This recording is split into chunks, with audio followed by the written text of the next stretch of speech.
Zola, where are you? I'm here. Okay. Where is Lizzie?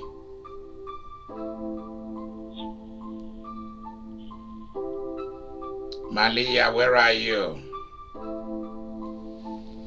Anne. I'm here. Good.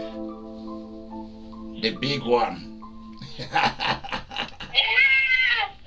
Annie, the big one. Yep. I'm here. Good. Yay. Yep. Let's ask Mary to read to us the scripture that is for tonight. Let me make sure. Okay. The reading is taken from Matthew chapter 27, Okay. from verse 50 to 54. Okay. And Jesus cried out again with a loud voice and yielded up his spirit.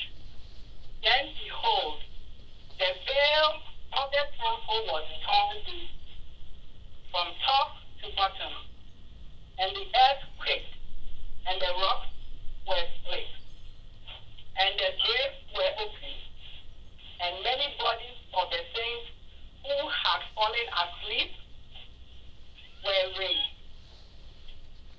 And coming out of the grave after his resurrection, they went into the holy city and appeared to many. So, when the centurion and those with him who were guarding Jesus saw the earthquake and the things that had happened, they feared greatly, saying, truly, this was the Son of God. All right. End of the gospel. Okay, let's start from where you started because I'm going to be exposing that this particular gospel for tonight. Let's start, and I will also want to request if Rosalind you have it, or Samantha, or Victoria, so tell them the chapter and the verses. Matthew 27 from 50 to 54. Matthew 27 from 50 to 54. Whoever has it, please. Mary, thank you so much. Thank you so much. You are a great Bible teacher, great teacher of the word. Welcome.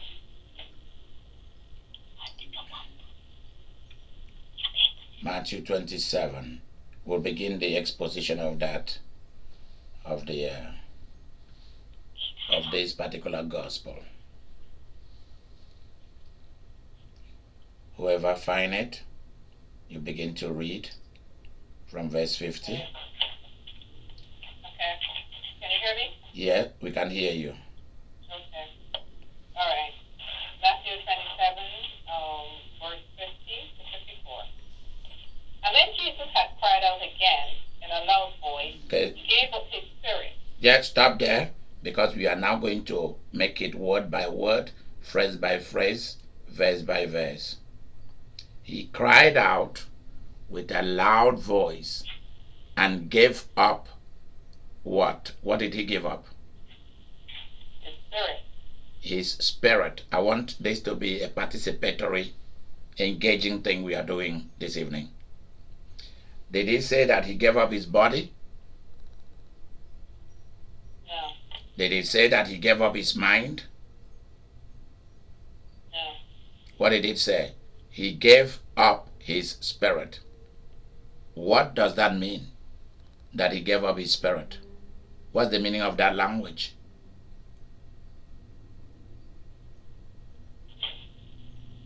He gave up his spirit. What does that mean?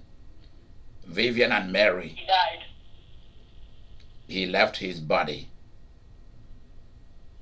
We don't use the Right. word dead. We don't use the word dying. After Jesus died, we stopped using the word dying for Christians. We don't use that word anymore. That word died. We start using the word went away, went back to the planet that we originally came from. Heaven itself. Heaven is like a galaxy. Some part of it are planets. There are mega cosmopolitan mega cities in heaven. It's huge. There are also downside of for those who want to live in the downside of any of the cities, you got it. Listen carefully. It means he left his body. He was willing to let it go. Let me explain something that you need to be aware of. When somebody is sick, I'm talking to you about how I do real healing. When something has reached a point of no return, that person is going to leave. That person is going to die, because I'm talking now. I don't know whether the person is a Christian or not. I'm just using that word. If that person is going to die, if you contact the Holy Ghost and he said to you that it's not that person's time to leave the earth, either nature or other people or the problem he has caused himself, or he's been attacked by the world of devils, that I can reverse it, who do you appeal to? Do you talk to that person in his home or in the hospital bed, laying there with all the tubes and ventilators and different things? If there was anyone who was taking charge of the ministry, I would have gone to New York to help out, because that's the state that I really love.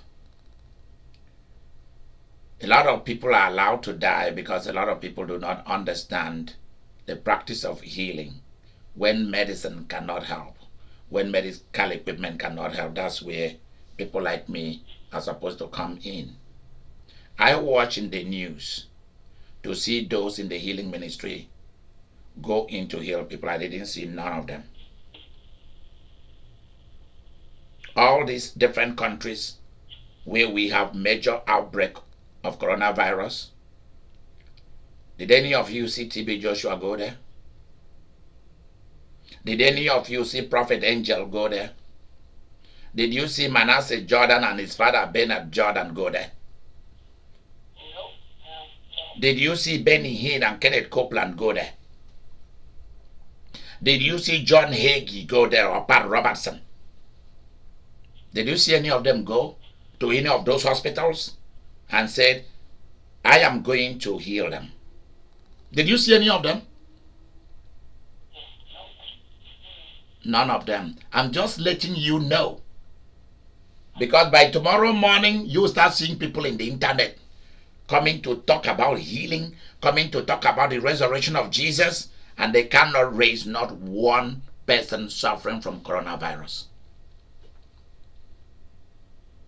But tomorrow you start seeing them all over the place. Did you see Sid Roth? Begin to name them. Let's begin to name all of them. The prophets in your countries, have you seen any of them going to coronavirus people to go and heal them? None. None whatsoever. They are all fled. Koro has chased them. Jamaicans call it 19. 19 has chased them into 20.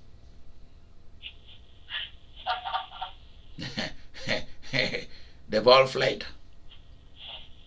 So tomorrow they will come and stand before me to talk about what great power God has given them to prophesy, God has given them to heal. None of them can make corona go away. None of them went to corona people who are dying to heal them. None. The only people we saw who came out were some Roman Catholic priests in Spain and in Italy, and they stood far away. They were bringing the people in casket already, and they came to sprinkle holy water on the casket as though that would do any good to those people are already dead. Did you see the Pope perform a service of healing and call on God to remove the virus and say, take me, I am in charge of the Roman Catholic Church. Let's go and deal with this coronavirus. I'm going to touch those who are sick and I'm going to heal them. Did you see any archbishop, any cardinal, any bishop, any monsignor, any priest? None whatsoever. None. Did you see the Archbishop of Canterbury, of the Anglican Church? None. They all disappeared. At the time of crisis, they all disappeared. Tomorrow let somebody come and stand in front of me to insult me with their doctrine and tradition and stupidity. Let them come and stand before the world to talk about what great revelation, what great healing powers they got. And I'm telling you that I'm going to attack them. I will attack them with all my might.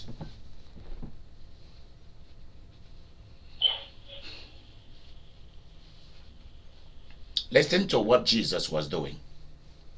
The only reason why I couldn't fly out to New York was because I'm the leader of my mission. If Mary lived in this area, I would have asked her to run the thing while I'll go. If Rosalind lived in this area, I would have said, okay, handle this. Vivian, handle this. Mary, handle this. Victoria, handle this. But all my congregation are scattered all over the world. Anne is all the way in Norway.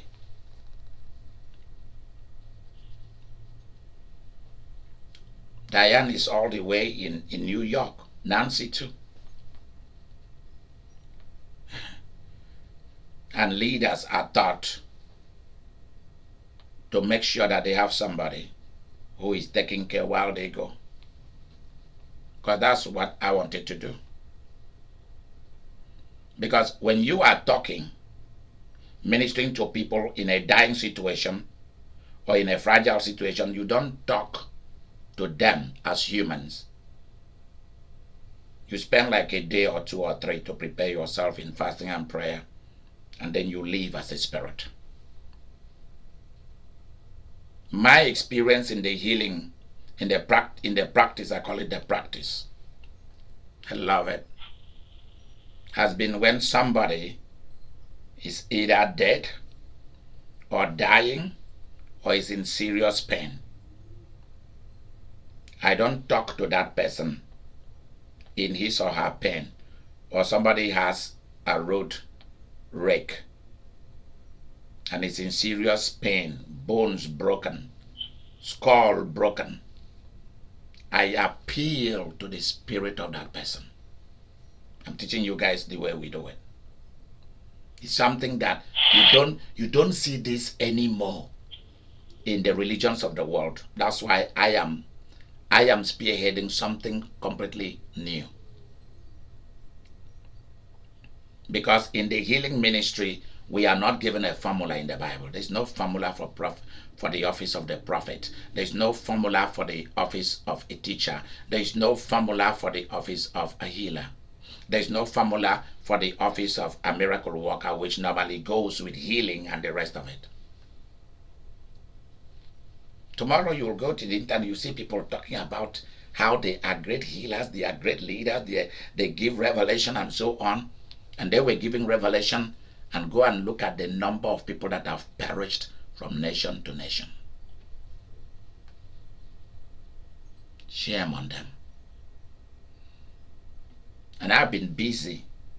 In fact, I prepared my partners a long time with fasting and prayers. 7 days fasting and prayers, we were prepared. That's why when they call me to prepare all of you, suddenly you hear me say there is fasting and prayer. And now I've learned even better that when once they urge me to do something, I just rush and do it. Because you don't know, they know the future, we don't know it.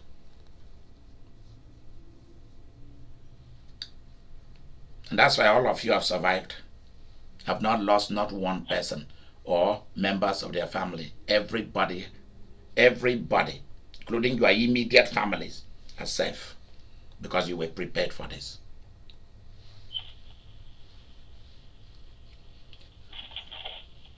Where are the Joyce Myers? Where are the Paula Whites?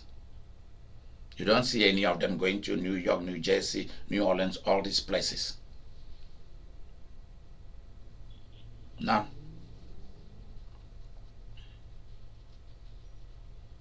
Great healers go into the war place.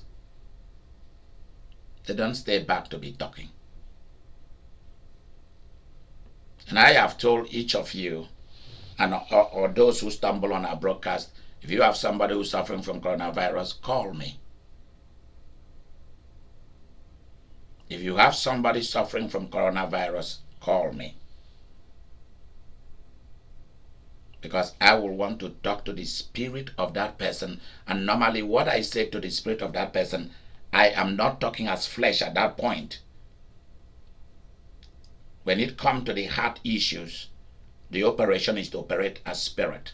Jesus said, God is spirit. Those who worship him must worship him in spirit and in truth. And the same thing, you flip it upside that a human being is primarily a spirit being. And if you want to minister to a human being, you must talk to them as spirit to spirit.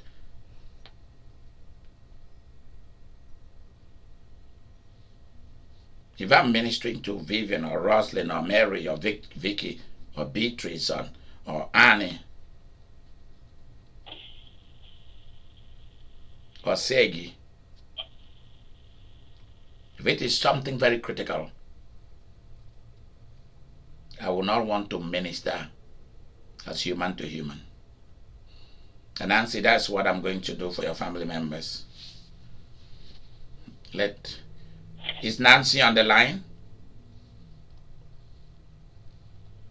Yes, I'm here. Good.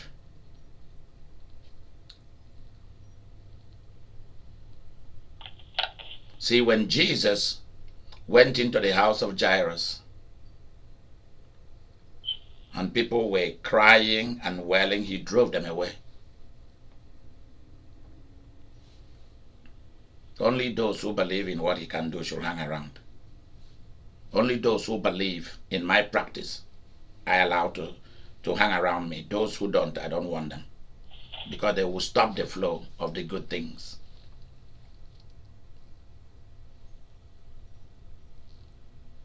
When someone is sick like that, with a virus like that, bacterial infection, problems, heavy problems, that will take their life, that overpower them, and want to take their life from them, want to force them out of their home, because their body is a vehicle.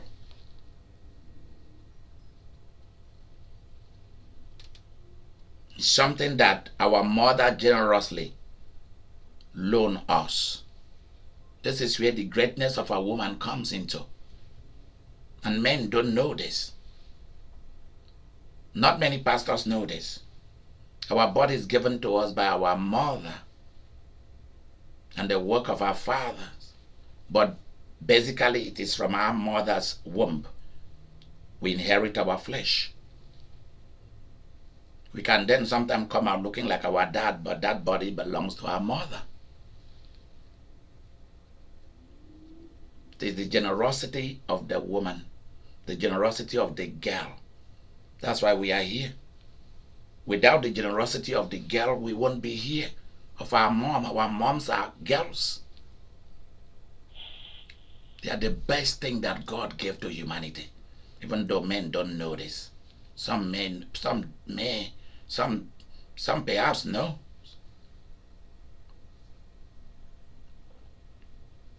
That's our physical body is the generosity of our parent, our mother. We grew. We grew from inside her. This is a mysterious science that I love. It's the great biology that Jesus performed for human beings. Because he's the giver, the maker of humans and other spirit forces. He made them. That's what sacred scripture says. And after that, that power was given to the woman to continue the generosity of Jesus. Did you know that? The continuation of the generosity of Jesus lies with the woman. And the continuation of the mission of Jesus in any area of human endeavors, whether business, whether retail shop, whether the practice of law, whether becoming a judge, engineer, whatever, is still the generosity of the woman.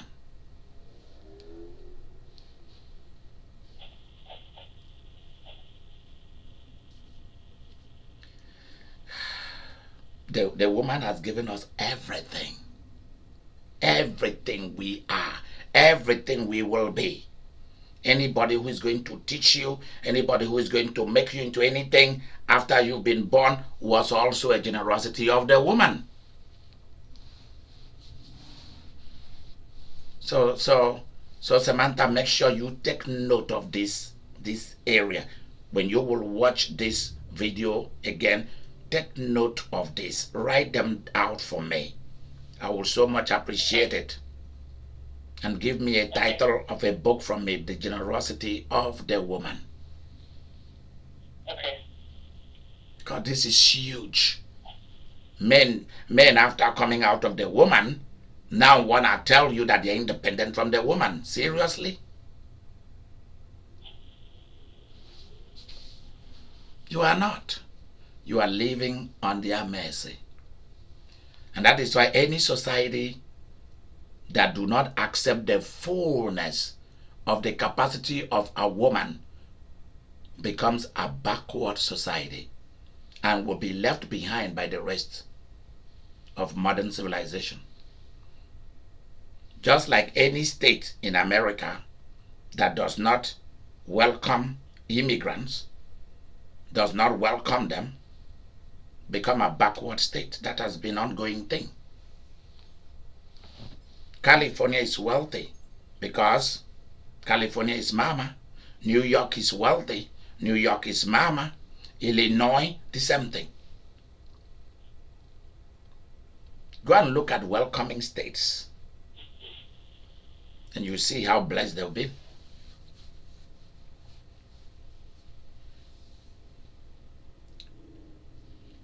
Sometimes things happen that people leave their bodies and are forced out of the earth.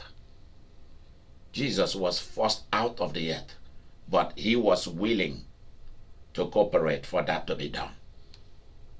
Because there was something bigger behind the sin, that we will not have been able to inherit anything physically or supernaturally. No, we will have lost it all. Just like Satan lost it all. It's a sad thing. So instead of us losing it all, we have to get it all. Even though there are certain things that God did not stop. For example, human beings dying. God did not retract that. He didn't remove that law. Because there was another law that was coexisting with that law. If human being cause problem, human being will need to solve it. So our law is written differently from the laws written for angels. It's a terrible thing I'm talking to you about. Until you enter into the land of spirit and you begin to see these kind of things. What I'm doing, in case you're a pastor, because there are some pastors who are watching this program. Some bishops, archbishops, and pastors, and prophets, and evangelists. God is going to lead you into this video.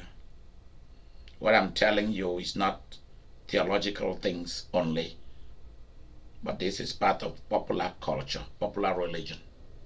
This is the power side of your religion.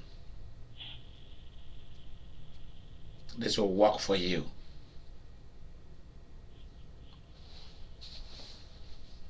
Now make sure that you have wonderful food ready for Easter. Make sure there is good cooking. I want to hear sweet smell coming out of every kitchen in the world. You're not going to be dwelling on corona or no corona. Let there be drinking. Let there be enjoyment in the house.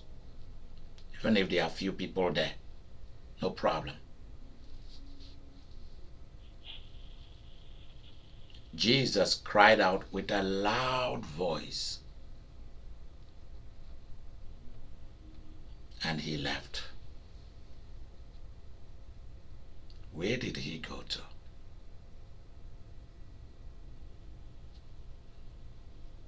That's the big question we are going to deal with at the 11 o'clock holy hour. We are coming to keep a vigil. There are certain things I do that I'm not inviting any of you to come with me. After the 11 o'clock service, there's other vigils that are taking place, but I don't want any of you to come. You're not invited to those kind of stuff. So I want you to go to bed so that you're strong to come to the resurrection service at the 7 o'clock. Where did he go to? Some of the Queen's language is like he gave up the ghosts. He gave up the ghosts. I don't know how somebody give up the ghosts. What a language. I love it. Because it makes sense anyway. Instead of just saying he left. So he gave up the ghosts. Like he gave up the spirit.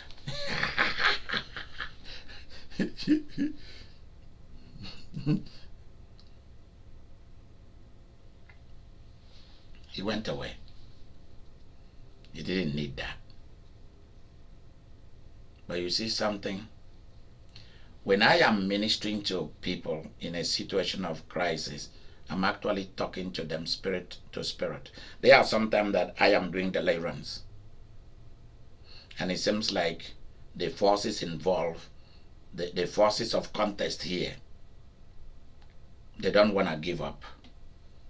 Then God will lead me to begin to talk to them in their language. I hope you know that demons have their own language.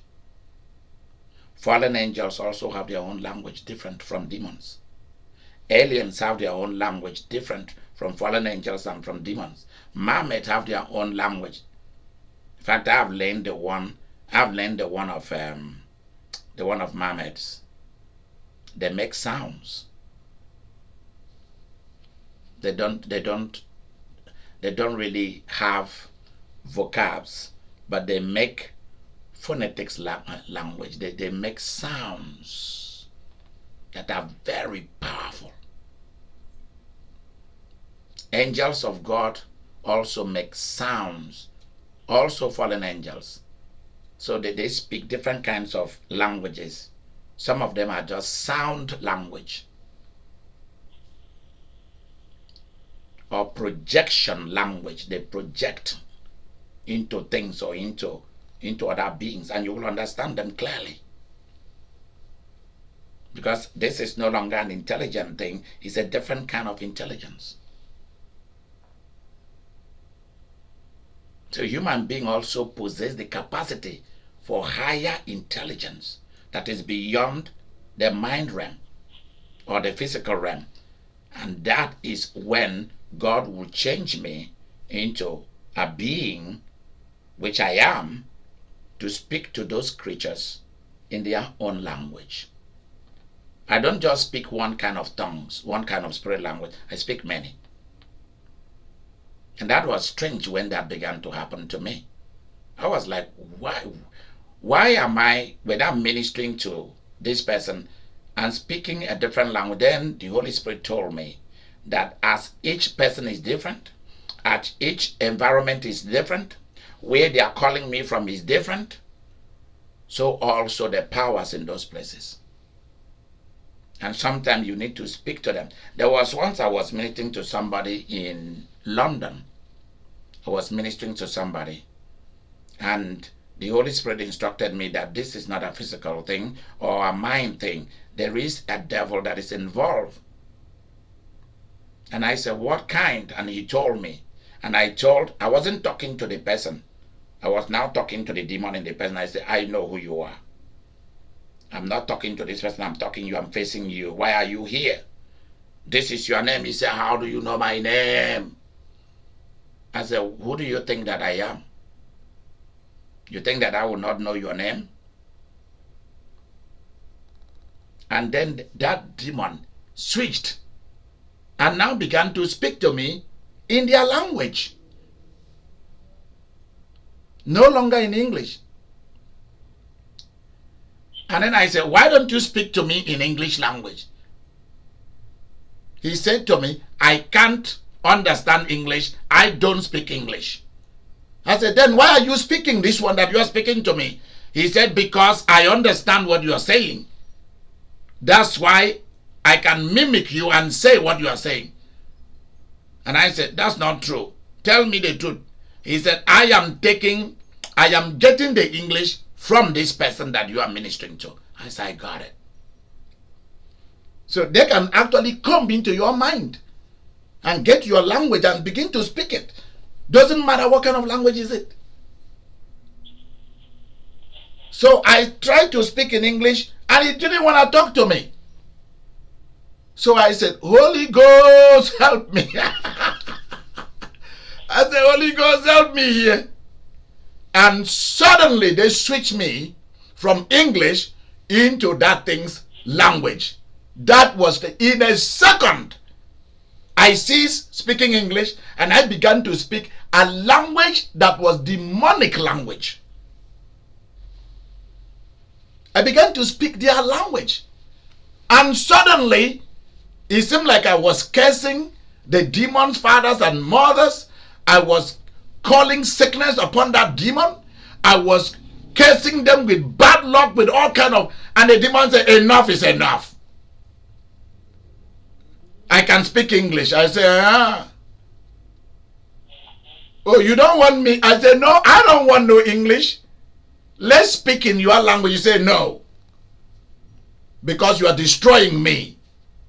I said, oh, so now you want to switch to it. Because demon can speak any language, you know it. But many of them, they pretend like they can't.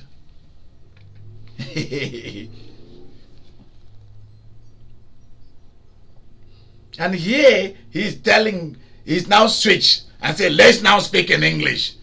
I said, listen, I don't take orders from you, fool. You take orders from me. Get out.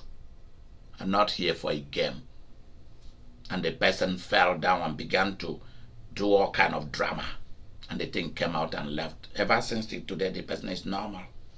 Because many a time there is something blocking the money from flowing in. There's something blocking the job from coming in. There's something blocking the promotion. There's something blocking your nation from prosperity. There's something sending you bad people to lead you, to rule you, to pastor you, to take from you, to cheat you. Something is inviting them. Because there's a game that is happening in the planetary realm. The cosmos, the universe is full of a game going on. A war, a game, a plot, a plan is being hatched. Pew, pew, pew, pew. So when I'm ministering, I am talking to either the forces directly, or I'm talking to the sickness and the forces behind it. Or I begin to talk to the real person inside that body. Spirit to spirit.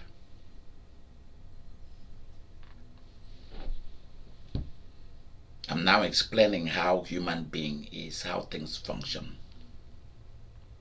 Because you see, the crucifixion of Jesus gives us insight into the functioning of the human existence, the responses, the reflexes, how human beings behave in the deep sense of it.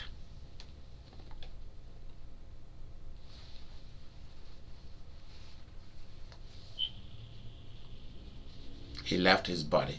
Why did Jesus cry out with a loud voice? Pain, real serious pain.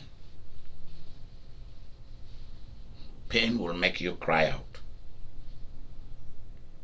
Because many people see Jesus as somebody who is a Superman, just stay there on the tree, on the cross,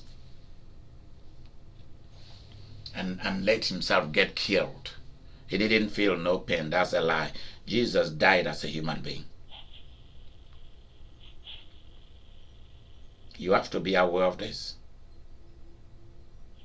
The pain that Jesus bore was something very serious. It wasn't a joke.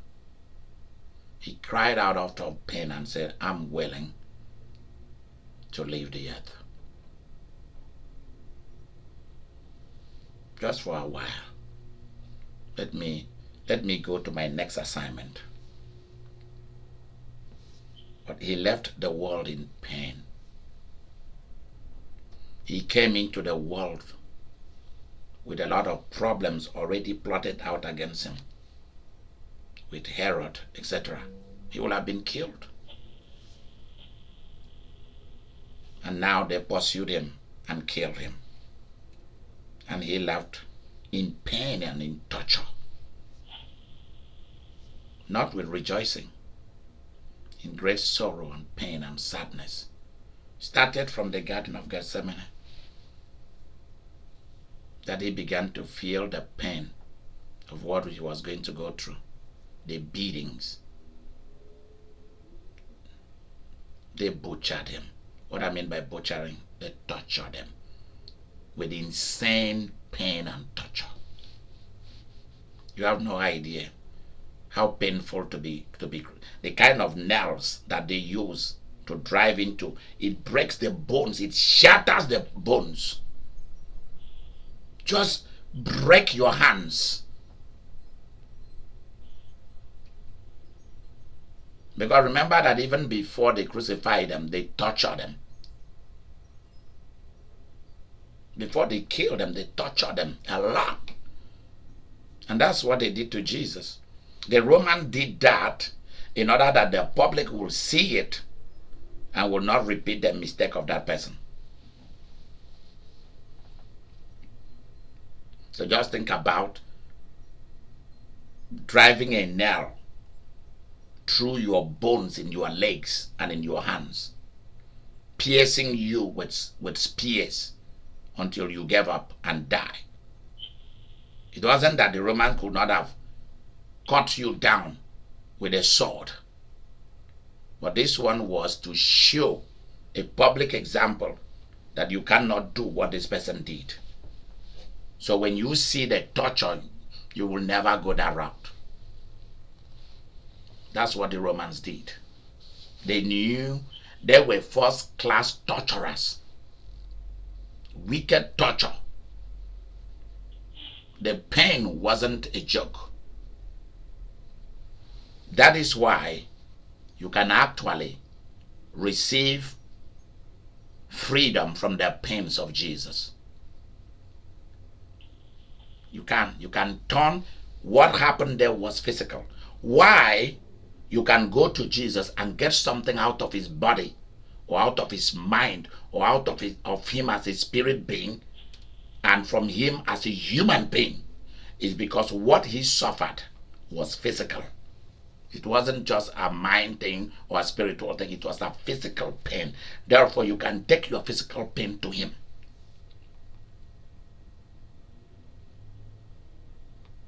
For him to deal with it.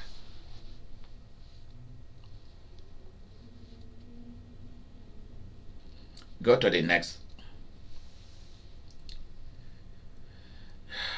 Roslyn, go to the next. Yeah, can you hear me? Yes, we can hear you loud and clear. Okay, verse 51. At that moment, the curtain of the temple was torn in two from top to bottom. The earth shook and the rock split. Okay, stop there. Immediately Jesus said, "It is finished." And he cried out with a loud voice and left. Not that he went to go and rest for a while, but there was a big assignment that has been waiting for him from generation to generation since the days of Adam and Eve, Cain and Abel, Noah, Moses, Elijah, Elisha, till the day of his crucifixion.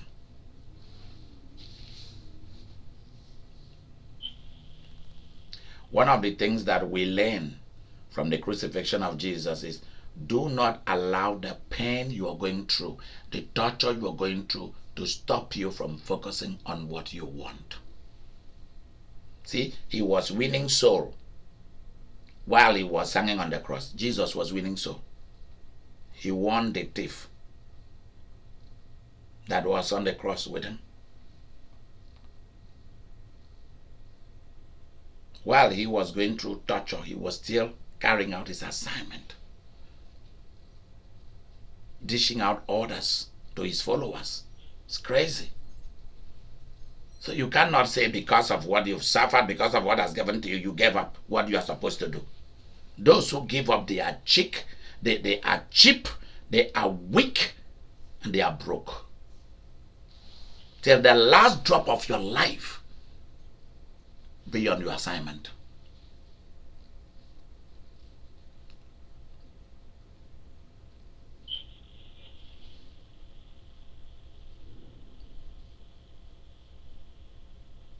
He was born in style, and he died in style. He left in style. We are going to see what happened. And you've also known that he surrounded the real people that were his real disciples and his big time supporters who will never deny him were men and women of great style and great wealth and money. Here, immediately, Jesus left his body. Immediately he left his body. He left the human body. Although he will come back to take it back.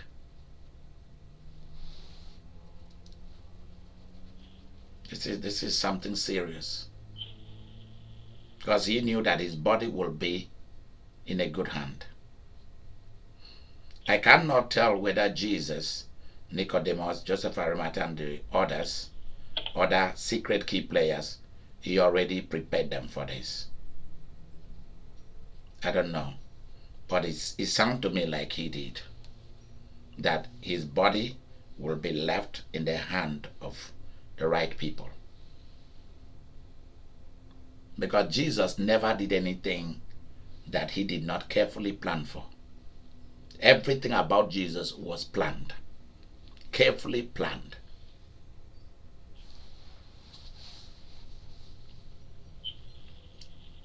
I mean, I knew that people put Jesus on the spot for him to heal them, to do this, to supply this. Okay? Those were not planned. They put him on the spot, he performed. But every other thing were carefully executed. Because why do you think that Joseph of Arimathea and Nicodemus did not just flee? He knew that to relate to men and women in high places was the best thing he ever did for his life.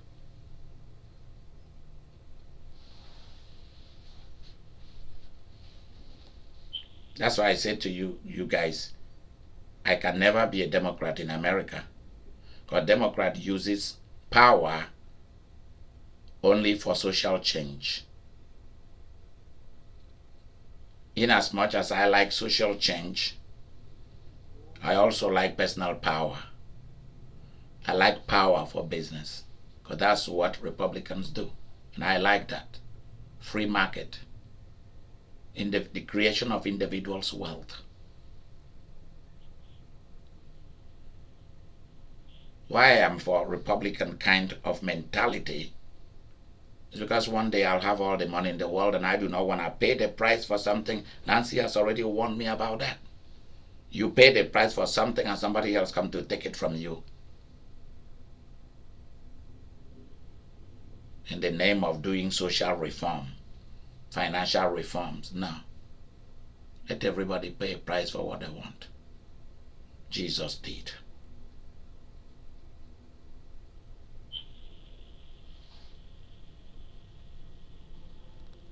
That's why I like Nancy, because when it comes to certain things, she put it in black and white for me and said, this is the line you cannot cross. Because I don't want to see it. I want to see you succeed.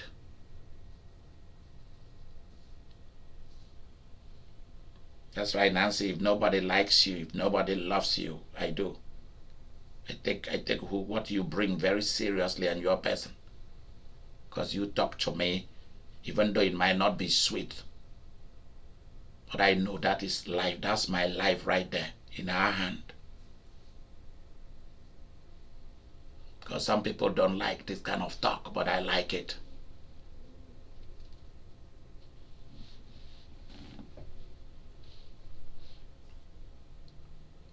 The curtain was torn from top to bottom. Where the presence of God used to hide, in the temple.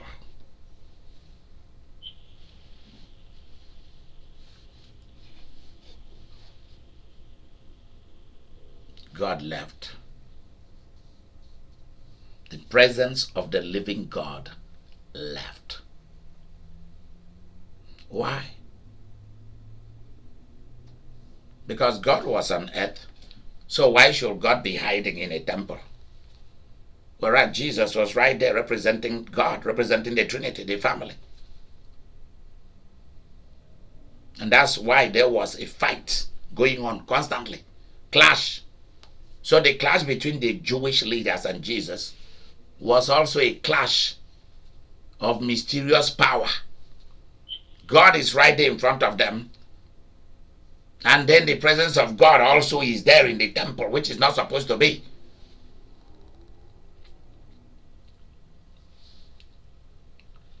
Since Jesus is God, you don't need God in the temple. You don't need God hiding somewhere with a curtain closed and the high priests, different high priests performing, prophesying. We don't need their prophecies and their sensing. God was right there in their midst. Therefore, you don't need what is inside that temple, hidden behind the curtain. And the power that sustained that presence was the God-man that was in their midst all these years. Born as a baby, grew up as a boy, become an adult male. He was actually the one. Look at the seriousness of it. He was actually the one that they were going into the curtain to go and sacrifice to and perform the ritual to, was him. He's one of the Trinity. And then he didn't need all of that. So right there when Jesus left, he's like, I'm breaking it down. Since you guys think you have a religion, I'm breaking it down. And out of nowhere, thunder and lightning began. Darkness, the Bible said, darkness filled the land.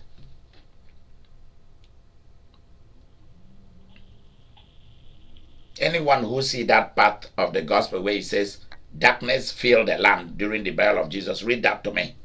Mary, you can find it. There was darkness. When Jesus left his body, there was darkness on the land. What is darkness? What does it mean? Eclipse of the sun. There was an eclipse of the sun that tells us bad thing has happened.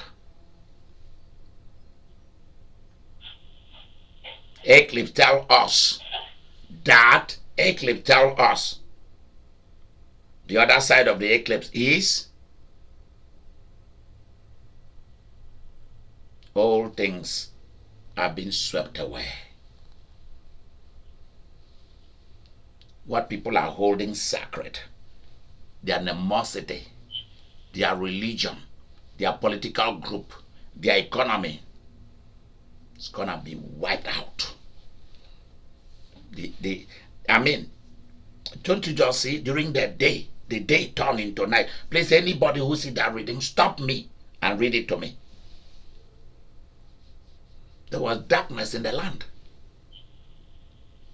That tells you you have killed the wrong person.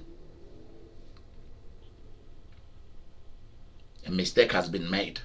Serious mistakes have been made. Even though behind the scene,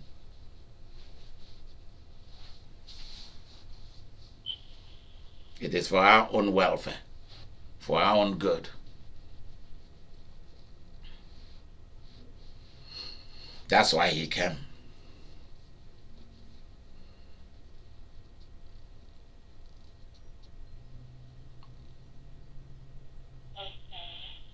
An earthquake has... Matthew 27, there's the rest on there. Okay, read it to us. Read it for us, please. Matthew 27:45.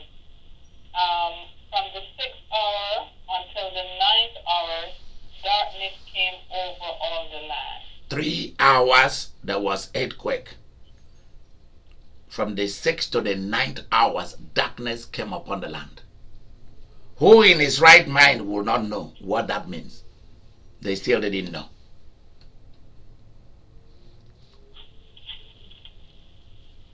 Your economy is not going to be the same. Even though he is the Lamb of God, you guys going to pay a price.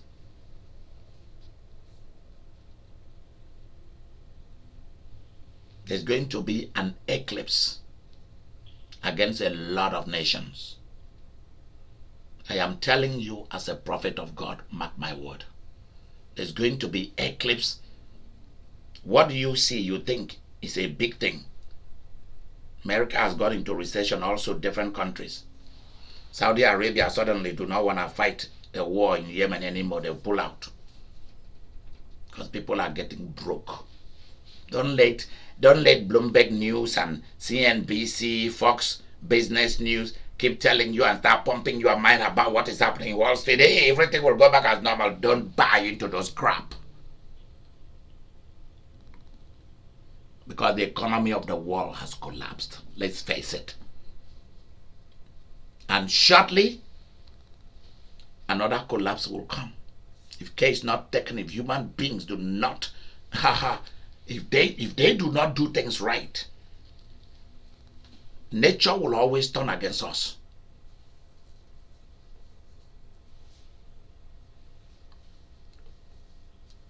It was sunny.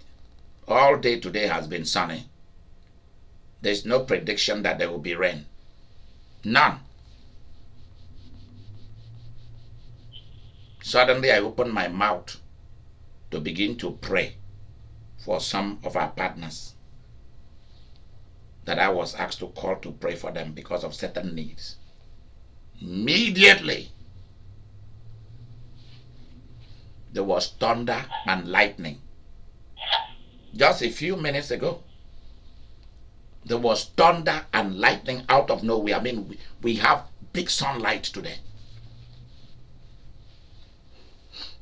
All my blackout curtains are back there so that there's too much sunshine, too much heat.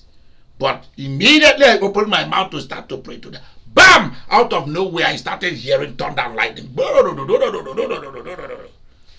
And then heavy rainfall. Just a few moments ago.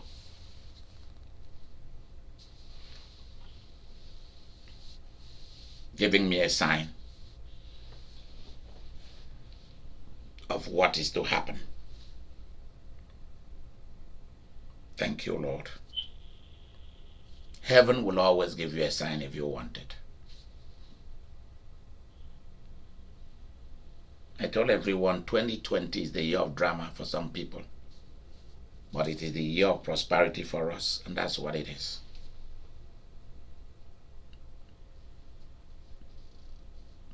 More, no less.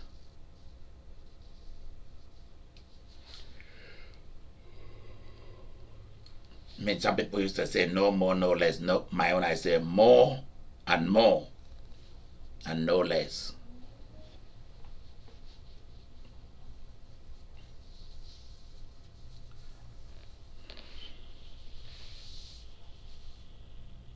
When the rain fall like that, what just happened within a few moments ago was justice has been administered, judgment, and also gods and goddesses have been judged. God has heard. Our fasting and prayer has been heard, has been received. Our sacrifices of financial resources, gifts, has been heard, and the earth has been watered very well for us. Thank you. Yeah, the earth has been watered for us, for me and my partners. The heaven has opened and give us its rain in the midst of a heavy sunshine. Do you know, I was looking at it. You know, when we were kids, when something like that happened, we kids begin to sing, Miri do angucha enwe no na fi mungwa. Where is Uzo? Okay, he's not here today. Yeah, because that's Uzo's language. Miri do angucha enwe no na fi mungwa, which means if the sun is shining very brightly and then suddenly the rain is raining in the midst of sunshine, he says the monkey is giving birth to a child in the bush.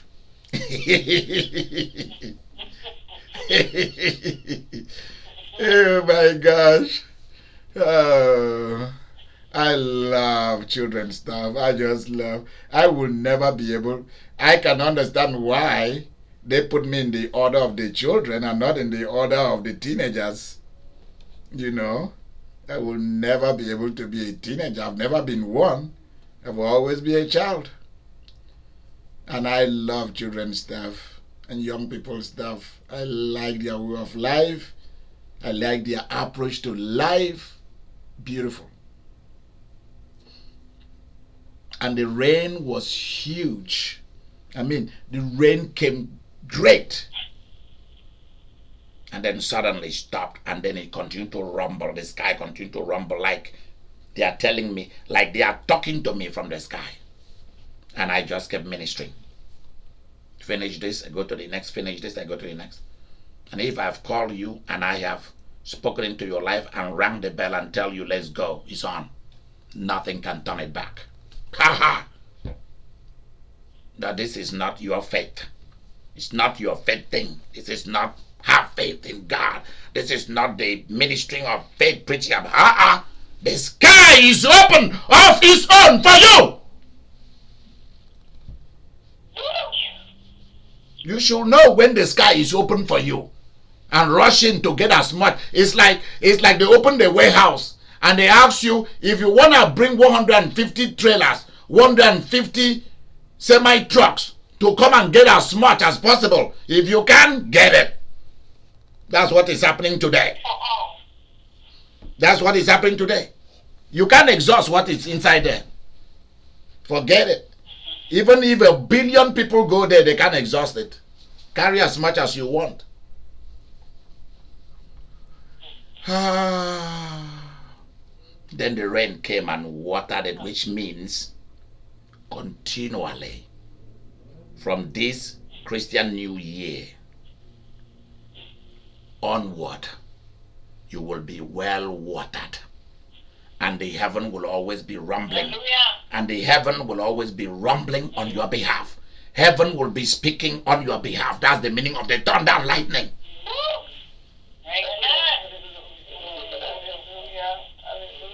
Heaven will be rumbling on your behalf.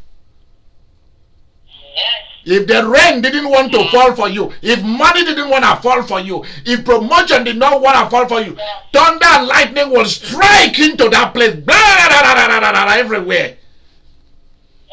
And the doors are open of their own. Anybody who stood there will be thrown out. They won't even know where it's coming from because they were not prepared for it.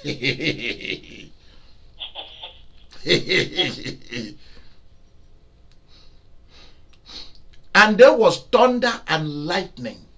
Darkness came over the land. People couldn't see each other. Huh? What is going on here? For 3 hours there was eclipse of the sun. Not the eclipse of the moon, eclipse of the sun.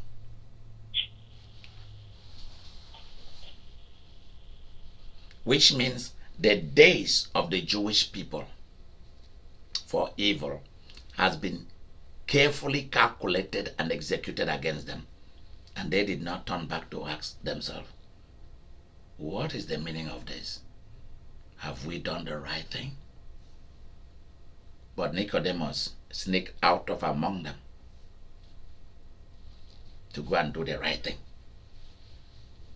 Who in his right mind, you will be there this morning and then there is a eclipse and you cannot reason what it means. You just think it's science.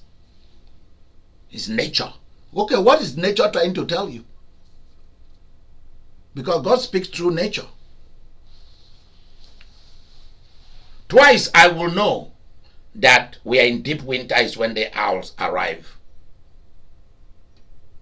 Once I will know that summer is here when the owls comes back to come and lay their eggs. Nature is even talking.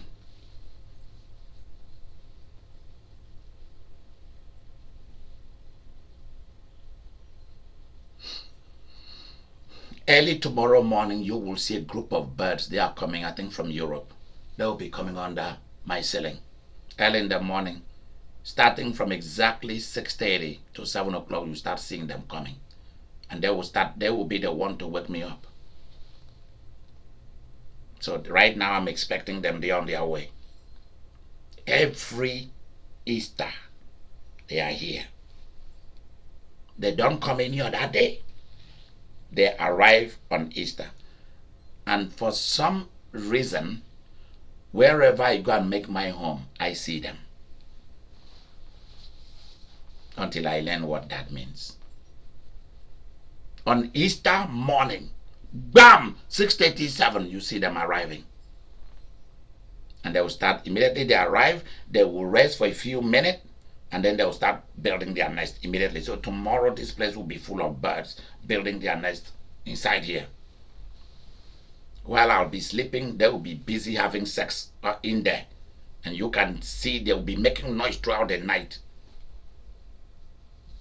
By the time you know it, next week after, you start hearing the noise of baby birds in there. Beautiful thing to behold. And it's like they know who is righteous. They know whose home they should go to. Yeah. Last year I went and I talked to the geese and I told them, don't lay your eggs by the bridge, by the water behind this building. Don't go there. I went and talked to them. And they seemed like they knew. Because when they lay their eggs, you go there, their eggs, when she is on those eggs, when that geese is on there, they will fight to death. Both the male and the female will fight you to the death. But when I walk up to them, because they know me, I'll bring her food right where she is. And she will take a few and focus back on what she's doing. And the male knows me. He knows that I'm part of them. He doesn't attack me. He just circle around and watch me. Like, where is my own food? Then I'll pour his own food and he'll come and pick and eat. But I told them, I sat down near their eggs and I told them, don't lay the eggs there anymore. Because some people are not as good as me. And this year, they were here all around since for some weeks now. They've been here. I've been going out to feed them downstairs. You guys have heard them in the videos. When once I'm about to do 7 o'clock program during the days of Lent, you will see them. They will come out there like they are coming to church. And this year, they went to somewhere else, which is safe. And I'm expecting a bountiful harvest of a lot of ducks and geese. Creatures are listening. Nature is listening. And nature is talking. God left the temple. He doesn't belong there.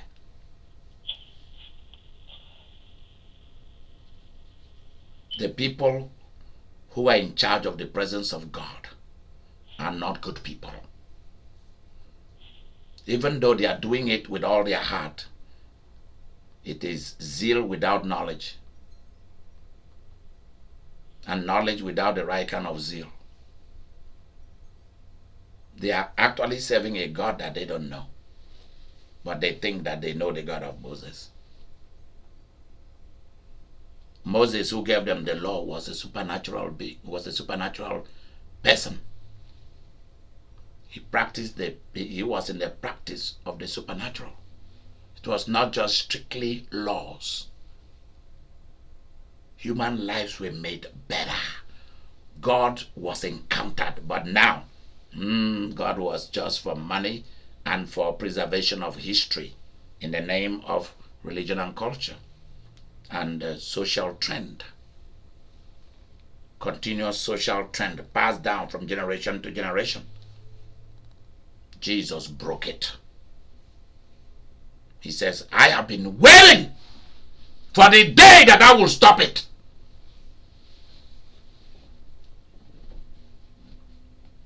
Do you know how costly that place was? Do you know how costly the curtain that broke into two of his own was? And what happened when the presence of God is exposed? What happened? Did you hear that, like ancient Israelite history, then people go to gaze at it and begin to die? The power left. Power left town. What they relied on left town. Why? Because the owner of it left town too.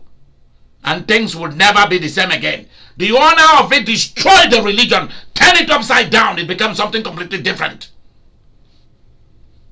He didn't bring a legalistic religion. He brought the same religion. He didn't bring a new religion. What he brought was power behind it, popular religion behind it. He turned the culture from being a passive culture to being a vibrant culture, a productive culture.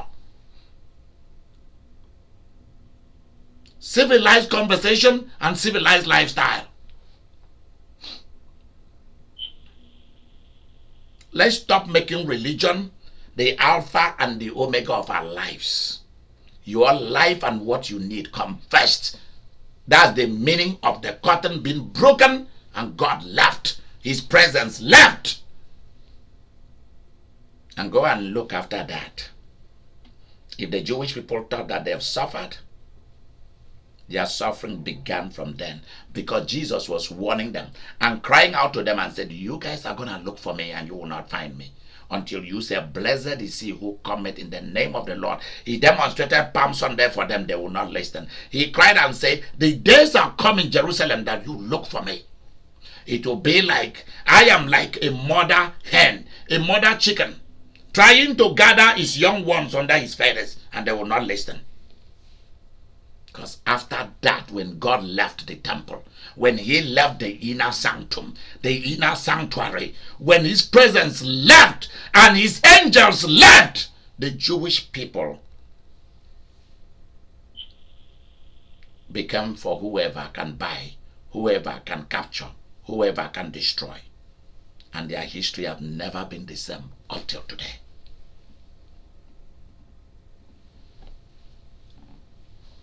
Because Jesus was begging them, accept me. I am your son. I am your God.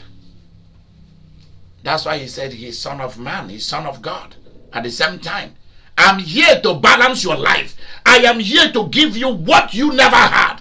I am here to make life easy for you. They will not listen. Amen.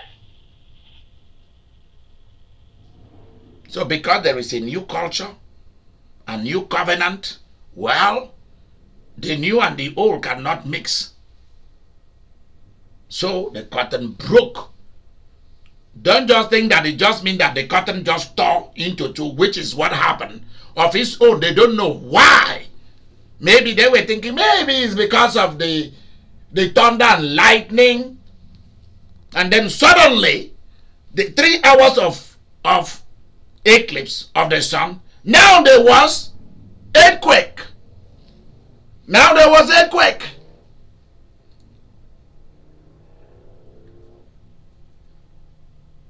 Eclipse also, eclipse of the sun that happened during the crucifixion of Jesus also stands for the sky realm and all of his powers. Let me begin to explain to you. When Jesus left his body and marched into the world of spirits, both good and bad, he now became the captain of those who were waiting for him. From Adam and Eve to the thief on the cross. And they were waiting in a place called paradise. We are going to do a holy hour on it tonight. When he left, people of God, listen carefully. When the owner of the world left the world for 3 days and went into the world of spirits that he has also created, because there is no difference between the world of the physical humans and the world of spirits. It's the same thing. Sooner, many of you who followed my message, you will come to begin to experience the phenomena. Then it will become easier for you to receive things from God because you are seeing angels, you are seeing all these things. When the captain of the world and the captain of the planets and the maker of spirits enter into the world of spirits, the sun fled. The sun was sad. The sun cried out. That's the eclipse. The sun cried out. Went into Lent. Began to cry. Earthquake, I'll tell you among many meanings, was the earth crying. I'll tell you another meaning of the earthquake.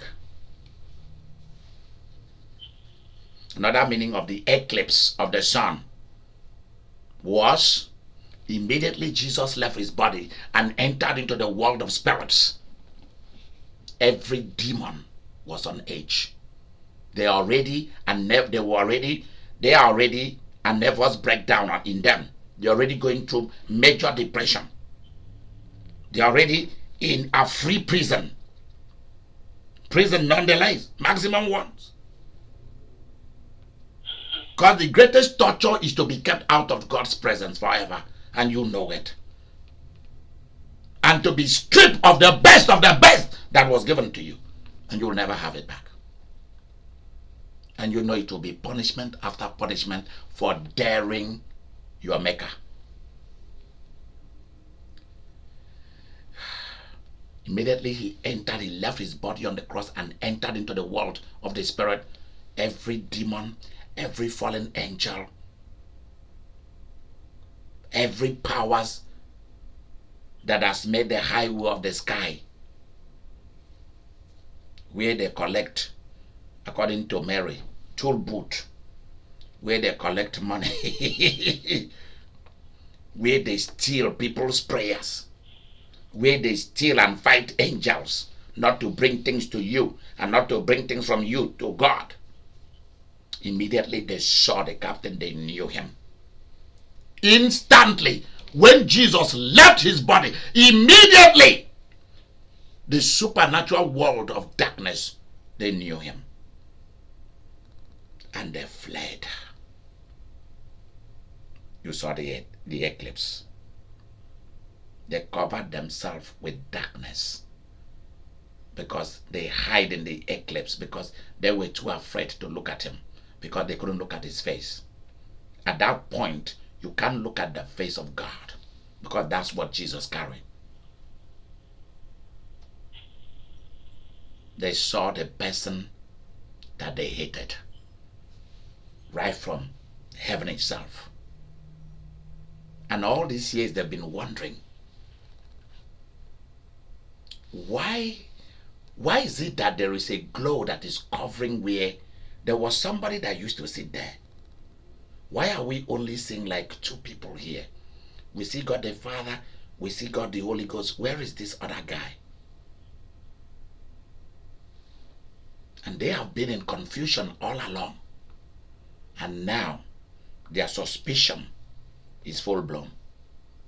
So you trick us and came among humans and was born like one of them. You trick us. They fled. They hid their faces, covered their faces in darkness. They couldn't look at him. Even the sun, the daylight saving time, the daylight could not look at God. They couldn't look at God, Jesus. They could not. They covered their faces. Nature couldn't look at him. The sky realm could not. And in fact, he said, even the father looked the other way when he saw his own son, hanging on a tree. Strange fruit. The father looked the other way. He couldn't bear it. Eclipse began to happen. When God looked the other way, there will be earthquakes, there will be eclipse. Shows devils fleeing because there is a captain going somewhere for the next round. Ha! And there are angels in the prowl. I'll share something else you need to be aware. Immediately, Jesus' body was deposited in Joseph of Arimathea's new hewn grave. Angels were dispatched to now go into that grave and stay there. If you didn't know it, know it. Angels were outside the tomb. Angels were inside the tomb. You should know that. Ha, ha, ha. I'm now revealing to you what was happening. Things that you've never heard this in church whatsoever, you never hear. And the captain was on the prowl to go and find his enemies and start dealing with them.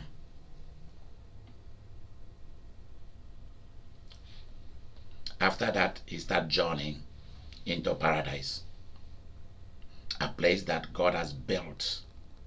He has spent time to build for those who are coming to wait for their captain. Because only the captain can sanctify them and make them worthy to enter heaven.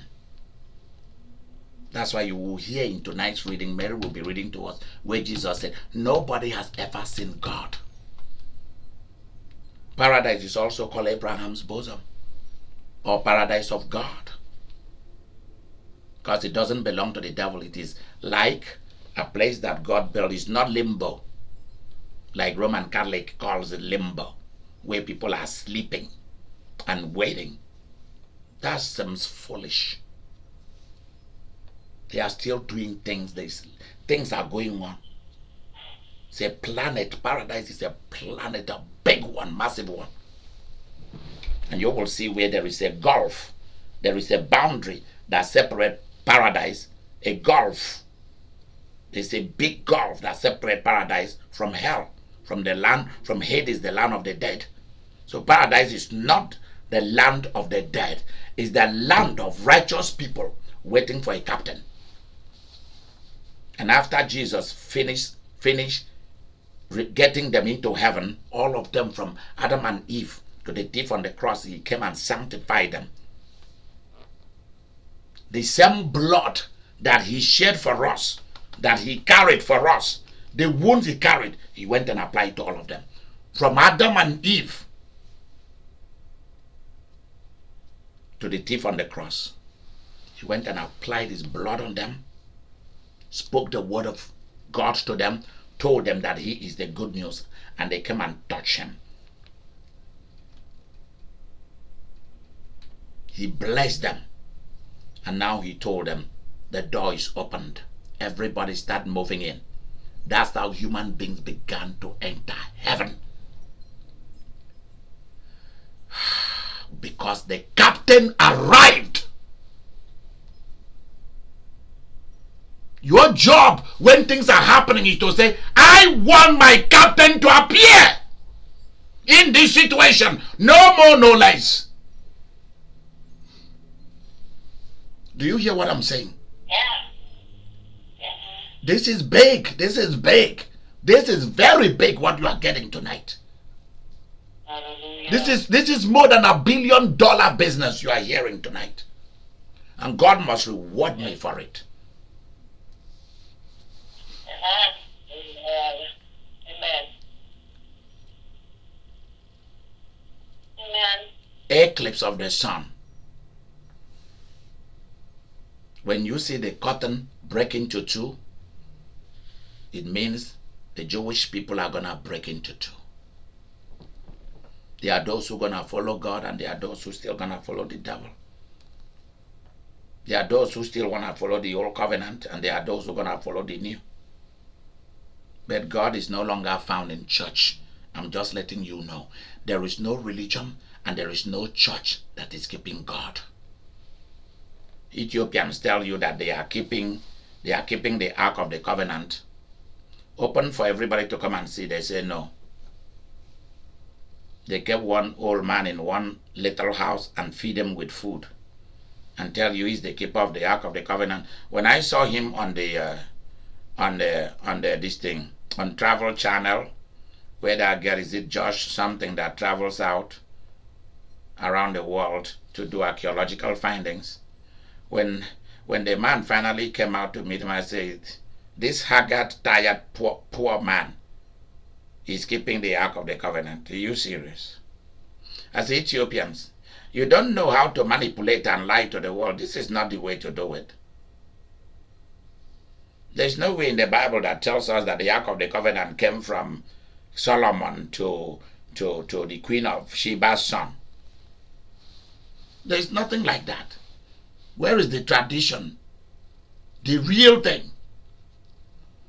You guys went and made up some things and go and hide somewhere. Nobody sees it. Nobody knows whether it's there. And you guys are covering a lie? Listen, I'm a Westerner. I come from Western civilization. I'm part of European mentality and European way of life. I am an American. We don't take that nonsense. If you have something, you show it to the world. You don't keep it hidden. If the Jewish people don't have the Ark of the Covenant, why do you think the Ethiopians have it? Are you serious? It's a lie from hell. They don't have it. And I tell you how God behaves. Many a time, what will become an idolatrous thing, God will remove it from the earth and you will never recover it. That's why people like Aaron and Moses were buried by God's angels in the mountain where nobody can recover them. Their bodies, forget it.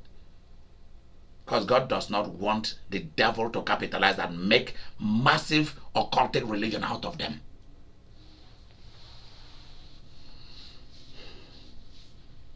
So many things, God buries them out of human existence forever. You will never be able to find it because it's no longer relevant. Like the cross or the tree where they crucified Jesus, it's not there. Whatever anybody is showing you is a fake and a lie. Or there was a cloth that they use in wrapping Jesus or wiping Jesus. It's a fake. It's witchcraft they are trying to teach you. They're trying to do occult. It has nothing to do with Jesus. Those things normally disappears. That's how God does his business. They normally just evaporate. You don't see them because he doesn't want humans to go and start worshiping those things. Because human beings are looking for something to worship.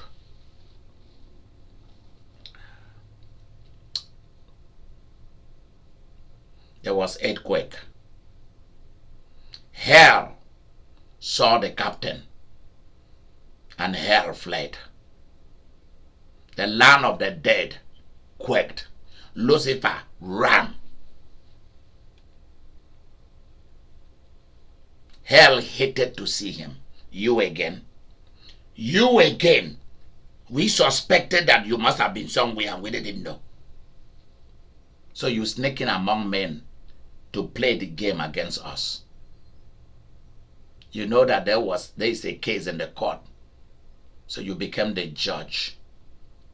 Really. They all covered their faces. Hid their fist on the wall. There are certain times that I'm praying and the earth begin to quake. Somewhere in the world earthquake will begin. Not that I like it. But a lot of what you do will cause nature to rumble, will cause the forces of darkness to flee. Every earthquake is not God. It's not nature. There's something else at work, and that triggers off earthquakes. People are angry. People are ashamed.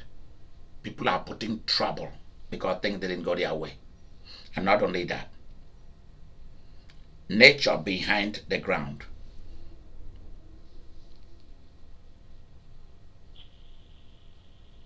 When they saw the captain, they bowed and worshipped. That's the earthquake. This physical planet, because you are here as a captain, this earth is going to quake for you. The sky is going to produce for you. And this soil is going to produce for you. You are not here just for a game. And those who were fighting you will be thrown out. That's earthquake. Major.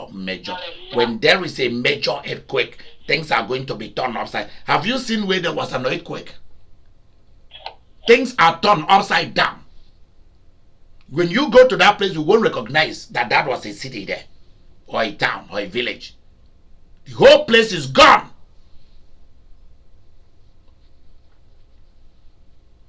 And when he said there was earthquake, there was a major earthquake in Israel, in Jerusalem, to tell you that even the ground was annoyed. And the ground was afraid that its maker was coming into her. The maker is coming into her. Think about that. And start begging for his life. The son began to beg for his life and cover his face. My maker is here. Because that's the one who put the moon, the sun, the stars out there. And now he has entered into that realm. And they are all covering their faces. The earth itself is covering itself, is quaking. The sun and the daytime is quaking. Do you know what it means for you to behold your maker? Coming in, not just as Jesus of the flesh, but coming in as God. Coming in as the captain of humans. Going to look for humans that have been waiting for him. That's a big thing. Hallelujah. When you see a governor coming to a place or a president coming to a place, do everything remain the same? No. No. Preparation. It's like the son is saying, why didn't you tell me you were coming? I'm not prepared for you. The sky is saying, why didn't you tell us that you were coming? Hell is saying, why didn't you inform us?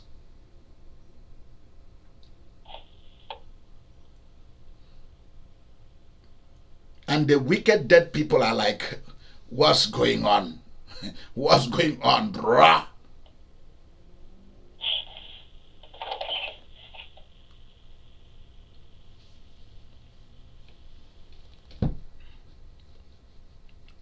The people in hell are in great turmoil. They saw the lightened one, the bright one, the one of brightness coming towards them, and they can't stand it. Amen. What is he coming to look for here? Why is he here? That's the earthquake. Earthquake do not just happen. The mountain shook. Rocks fell. It means there was a major earthquake. Have you ever seen where you have two things happening at the same time? An earthquake and an eclipse happening at the same time. The same day. Wow. Do you get it? Eclipse for 3 hours. And an earthquake, who knows how many hours? And houses were collapsing. Of course, it should be the houses of those who crucified him anyway. And those who took a meeting against him. And I think those were the things that Judas saw. And Judas said, bloody hell, there's something wrong here. I've done the wrong thing.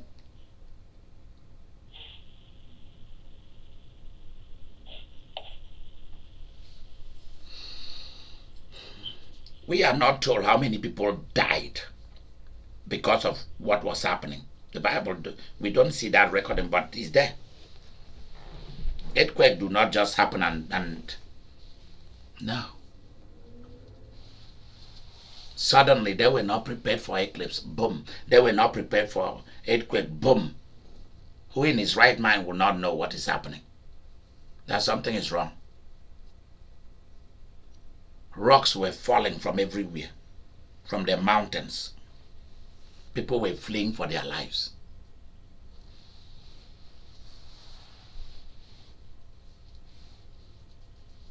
Those who were shouting, crucify him, were now running from the earthquake, running to get back to their home because of the eclipse.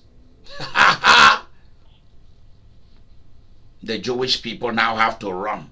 Their leaders, they now have to run home. What is going on? Keep reading, please, my dear. Verse 52. The tombs were open, and the bodies of many holy people who had died were raised to life. Okay, listen to this. During that earthquake, the earthquake caused many physical tombs to break open. Many. Maybe in their hundreds or thousands, who knows? But tombs broke open. Cemeteries broke open. Are you guys listening to this? Yes. Wherever you see God is about to do something big, either there is fire, an angel of fire, or Holy Ghost fire, or mighty wind, or eclipse, darkness, or earthquake. I hope, Samantha, when you watch this broadcast, you can write those things out for me. That's how you know that God is at work. The wind. And the rest of them that I've mentioned, including the two kinds of fire. Angel of fire, Holy Ghost fire, earthquakes, eclipse, all this.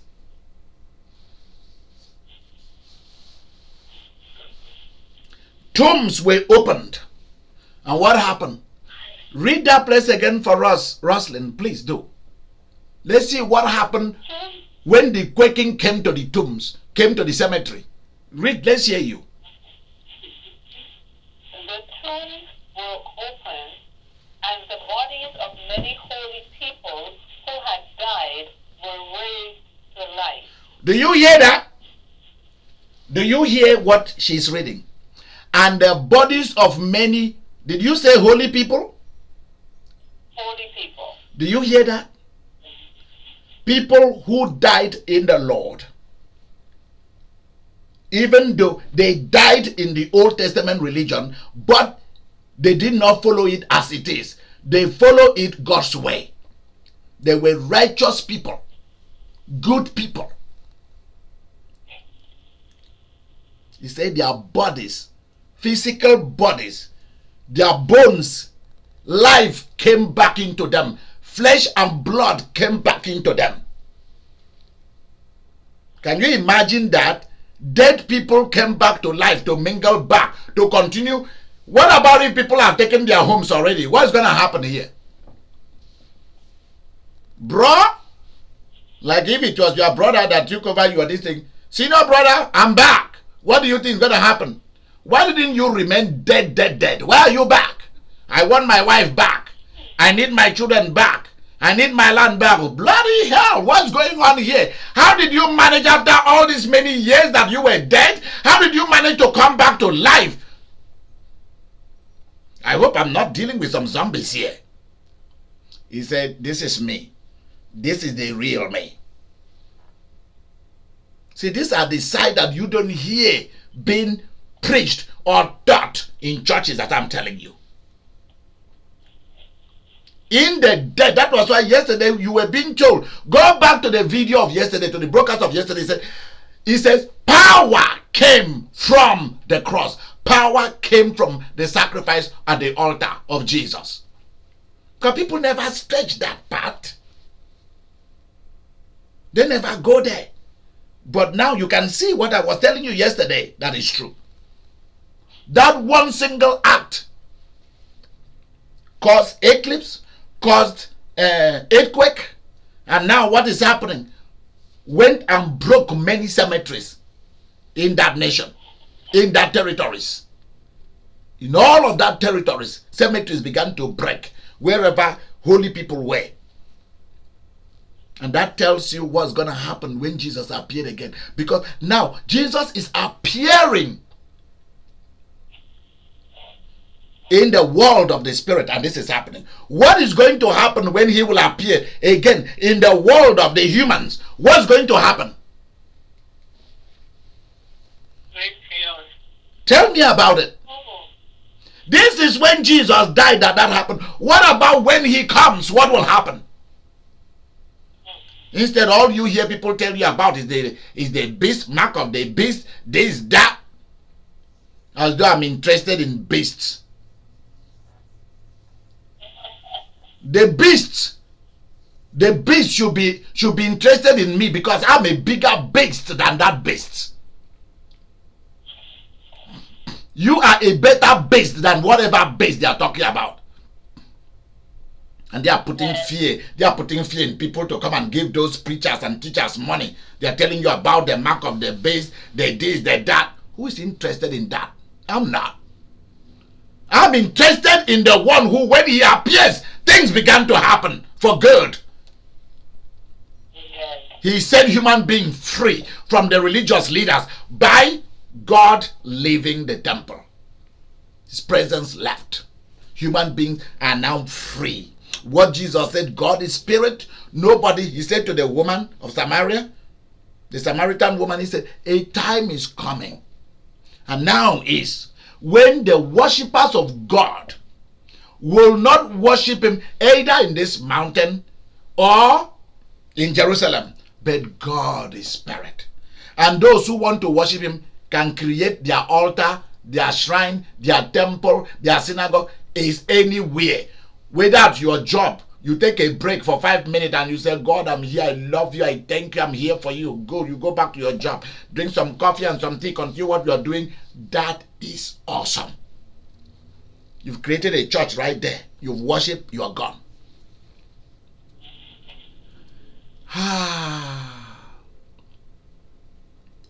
People were supernaturally constructed back.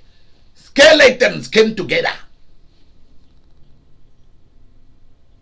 Why? Because Jesus, the man, is now back to Jesus the God, full time, big time. Ah, I love it.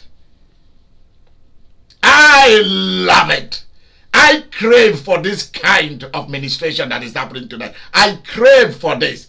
I can let go of everything and make a cup of ginger tea or whatever tea and sit back to enjoy this. That's what I'm going to do to this broadcast. After all, I think I like the way I dress. I look good, look young. Look at you. Yeah. I'm not a baby boomer. I'm a boom. I'm a boom. How did I put it? I'm not a baby boomer. I'm a boom boom baby. Yeah, I'm a boom baby. A boom boom baby. Boom baby. With a boom boom life. Please write that down for me, Vicky and Victoria, Vivian and Mary. I'm not a baby boomer. I am a boom baby. Living, Living, not like you are going out, but this one is existing. Living, Living, living a boom boom lifestyle. Woo! I love it. I'm not a baby boomer. I am a boom baby living a boom boom lifestyle. Woo! Where is Diane? Let's shake it out here. Boom, boom, boom, boom, boom, boom, boom, boom, beep, beep, beep, beep, beep. Woo! Boom, boom, boom. Yeah. Let's go. Let's go. Boom, boom, boom. Let's go. Boom, boom. The boom babies are here. Boom, boom, boom, boom, boom. The boom babies are here. I love it. I wish Vivian is here to throw it down. The barbarian style. Boom, boom, boom, boom. And then Rosalind will then just take it to the next level. Woo! And get it going. Boom, boom, boom, boom, boom, boom, boom, boom. The boom babies are here. Woo! Woo! Yeah. Since Samantha and Shante, they know the world better than a lot of Christians. They know both worlds. I will tell them, come and drop it like it's hot right here. Come on, let's go. Boom, boom, boom, boom. Let's drop it, let's drop it, let's drop it, let's drop it.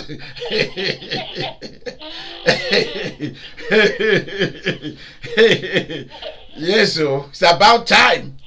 It's about time.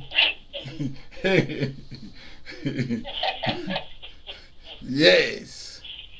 Mm-hmm.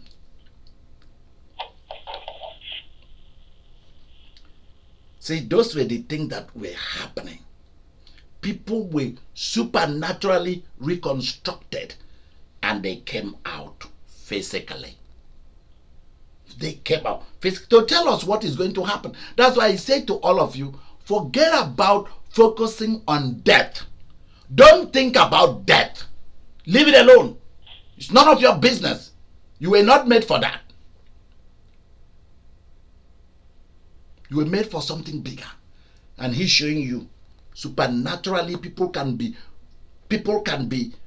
packaged back supernaturally, and they can come back even better. And Rosalind, what did they say when those people came out from their tombs? What happened? Don't you know that this created what just happened? See, eclipse, earthquake, and now your dead relations are back. Their tomb is open, empty. Something just broke their tombs, and they are all coming out. What broke their tomb knows exactly who was there, and called them, go, get out of paradise, get back. You still had more life to live. Finish reading. Let's hear. This is very, very good. I love this. Go ahead, my dear. Verse 53.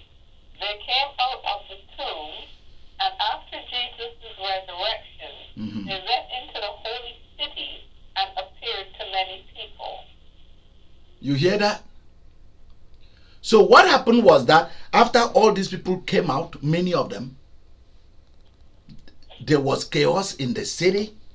So it means what we are hearing about from Palm Sunday to Easter wasn't this quiet like we read in the Bible. There was so much confusion.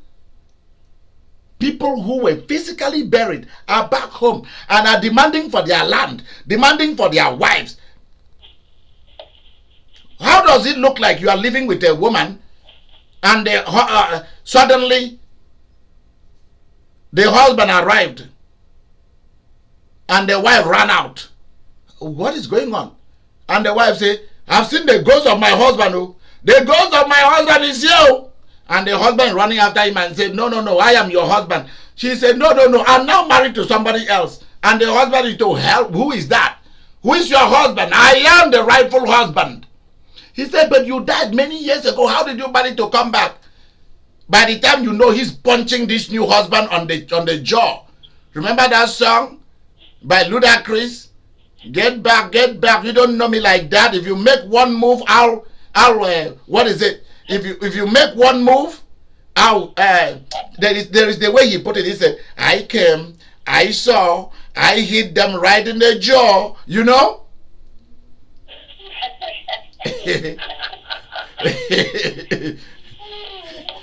And you know, many husbands need to be hit in the jaw.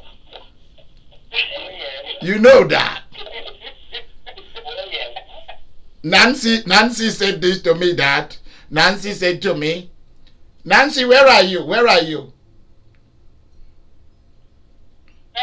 Yeah, all of you do not know that Nancy loves me very much, and I love this lady, this girl so much. So when she sees only the importance she brings to my attention, she said, Nancy, what did you say that Mike Tyson said? Everybody has a plan until they get hit in the face. Until they get hit, until they get punched. Until they get punched in the face. Until they get punched in the mouth or in the face. Either in the mouth or in the face. Everybody has a plan. You'll be talking and making noise. Get out of my house. You know, I bought it. And the woman, he says, both of us who did it. He said, well, you did. You came and filled this place with children. And that man keep talking and you punch him in the mouth. Boom! And his mouth swell up. And then he shut up. Because once you punch them in the mouth or punch them in the face, they will then shut up. Or you take them to the court and punch them in the court with legal powers, not physical. You know that a lot of them just don't even go and engage people in a fight. You know how to use the law and destroy them and get them out of your life. When they are talking, you don't engage them because they are not worth it. They have an opinion. They think they have the right to talk until they get punched in the mouth or punched in the face. The husband is shouting, yes, I knew I was dead. How did you manage to come back? Do you know how many years I've been living with this woman? She was without a husband all these years. And I just married her recently. Say, oh, that's good. Wife, let's go. Say, let's go to where? To our home. He said, you don't have any home anymore? By the way, how did you manage? Because that's how Annie of Norway, my big girl, that's how she talks. She will start by telling you. She will say, if it was Annie will say, before we go anywhere, by the way, when once Annie starts to talk like that, by the way, you know that there's something serious that is about to come. Where are you, Annie? Yeah. When I'm talking to her, she will go, by the way. You know that she's going to ask a very, very important question. You know? So the wife will say, by the way, before we go to anywhere, am I going to abandon this man? See, there is a lot of confusion. So there was so much confusion. The children have already changed their names to the new husband. And here the father is back. Or the mother is back and goes to her husband's house. I'm back. They say, what do you mean you are back? Back from where? Woo! You can imagine the chaos that happened. People are running for their life because dead people are back to life physically. And they waited. They waited until Easter. And they went and began to show themselves to their relatives in the cities. They began to show themselves. And they are like, tell us, how did you come back to life? This kind of thing, we can't talk about it. Who are we going to tell this kind of story? That you died 50 years ago and you are back. Who are we going to, I'm talking like African people used to talk. They will say, who are we going to tell this kind of story? What are we going to tell them that happened to you? How did you manage to come? Your life has been crossed off from the land of the living. You don't belong here anymore. If you are a spirit, if something sends you to come and kill the rest of us, go and tell that thing that you didn't see us. Go back to them, please. I'm begging you. That's how African people talk when they are confused. And the lady goes, I am your daughter that died because of so and so thing. I'm back. How did you manage to come back? I don't know. They say, tell us the truth. And then they go, because at that point they knew what happened. So let me tell you. You see that man called Jesus? They say, yes, what happened? Did you know him? The one that they crucified a few days ago. Say, yes, yes, yes. The son of Joseph, son of David. He said, yes, yes. He came and woke us up. He said, what? You see what I was telling you guys? From the day Jesus started his mission, till when he left his body, till on the cross, then he died, then he left his body, he was still doing his job. Don't stop doing your job. Raise the dead. He was raising the dead. In his own death, in his own death. He's entered the world of dead people and he's now raising the good ones. And now there is chaos everywhere. Dead people have risen. Earthquake, eclipse. What more remained to happen? Israel was in chaos for 3 days.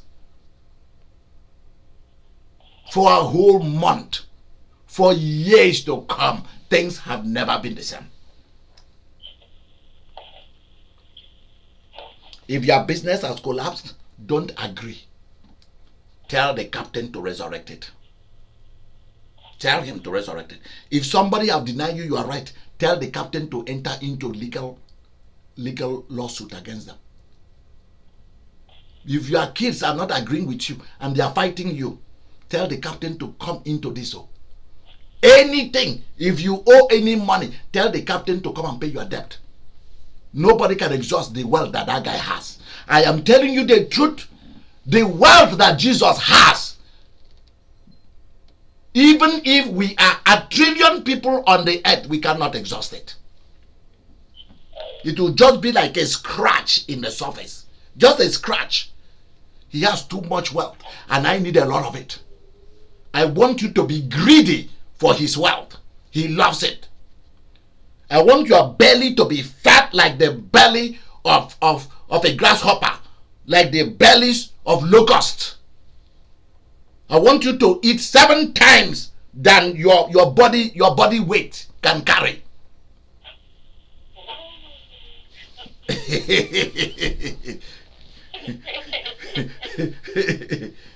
Yep. It will not burst. Keep eating. What I mean by that is this. It's not gonna burst. It's not gonna pop. Don't worry. He got you. I am telling you the truth. God is looking for people with a big appetite for money, for the good life, for the good shows of this earth. What I mean by that is for luxury. God is looking for people who are crying out and saying, I want to build a 10-star hotel. And I'm going to put Bibles in every room. Let those who come to sleep, they knows that this property belongs to Jesus. And we will give them the best. Amen. Let's place a bottle of good champagne in every jacuzzi bathtub with the shape of a heart. Let people enjoy. I want to be the best. The captain is the best. Go and get it from him. Amen. He got what belongs to you from now on. What the devil took from you, the captain has it. He took it back. He took everything and then added it with what the Holy Ghost has. Added it with what the God the Father has. Come on! Shout, I am blessed! Shout, I am blessed 7 times! Shout it! I am blessed. I am blessed. I am blessed. I am blessed. I am blessed. Oh, I am blessed! I know it!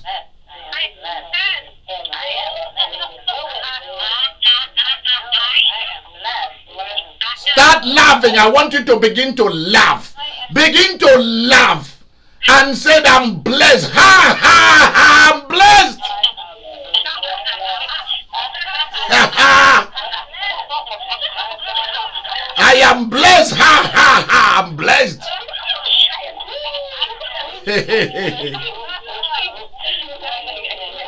I am blessed. Ha.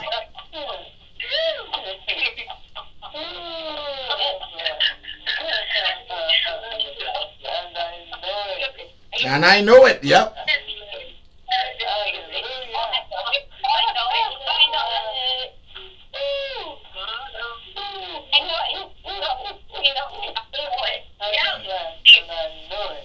Yep. Roslyn, finish the reading. Okay, verse 54. When the centurion and those with him who were guarding Jesus saw the earthquake and all that had happened, they were terrified and exclaimed, "Surely he was the Son of God." You hear that? They were terrified at what they saw. And those who killed him were the first. Those who carried out the execution were the first to say, surely this is the Son of God. And that is the meaning of Lent, is to lead you to this confession. That's where I was going with all this Lent, from Ash Wednesday to tomorrow, Easter. Only one thing is to be achieved. Surely this is the Son of God. You are following the right person. Period. That's all you were arriving at. This is the Son of God. Follow him. This is the Son of God. He got you. He got a lot. Go and get it from him. Don't leave him alone. Tell him, I'm not leaving you until you give me what is yours and what is mine. We have entered into Easter. When once I make this statement, Easter is on. We've entered into Easter. Mary, the things that I asked you that you are going to read, we are going to deal with it privately sometime. What is the time now? 3 minutes after 4:03. Okay. 3 minutes after 10. Please, let me make it very clear. Do not come to the 11 o'clock conference. What we have done has overtaken everything. Everything. This is massive. This is huge. This is what we call classic. So you will see on this broadcast, you will see classic on it. Go home and start preparing for Easter. I'm going to call a few of you in 2 hours' time, and I'm going to prepare you for the knocking on the door at 7 o'clock. Please listen to me. Do not come to the 11 o'clock holy hour. This has overtaken everything. I am the type that I will break protocol. When what I've done, I've finished doing it, the other thing, cancel it. When once you've hit the target, you've reached the saturated point, it's over. You've done the job. It has entered what was to be administered, has been administered. So don't try to play religion anymore. We are done with the main thing. Religion is to help us, this spirituality to help us arrive at where we've arrived. At the end of the day, the confession has been made. All this is to prove that that is the Son of God. That is the guy who has what you need. From now on, follow him. He will make anything work for you. I want you to lift up your eyes to heaven and lift up your hand. When you get this video, please watch it. Watch it. Watch it. And when you are watching it, whenever the Holy Ghost struck you with something powerful, as you pause the video and you place your hand on me, and then you begin to, you hear tongues bursting out of you. We have entered into the Christian New Year for 2020. We've entered into the Christian New Year. It's on.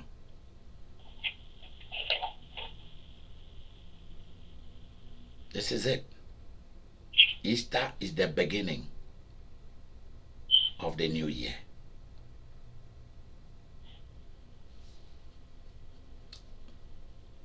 We are not talking about the old things. Everything that you are going to receive is going to be new. It's the new things. Yeah. The new year has come with a new life. Yeah. Jesus got you. Hallelujah. Jesus got you. I saw your name in his list. He got you. Amen. Lift up your hand and begin to thank him and say, I am happy that you got me. Now give me what belongs to me. I'm happy that I got you too. I will give you what belongs to you. Begin to pray. When you prayed enough, I'm so happy, Lord. when you pray enough, you go. Happy, Lord. You got me. I'm so happy, Lord, that you got me. And I got you too.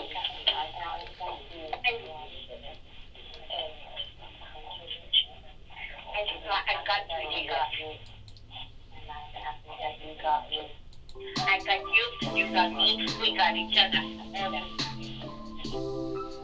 Thank him for bringing you into this new year. Thank him for bringing you into the Christian New Year. Bringing me into this. Thank you so big for Jesus. Tell him that this year is gonna be great for you. This is good year for you. This is good for you. Thank you for bringing this year. This year is going to be great for me. I don't need a miracle. Tell him that this year he is Jehovah miracles for you. You are my Jehovah miracles for 2020.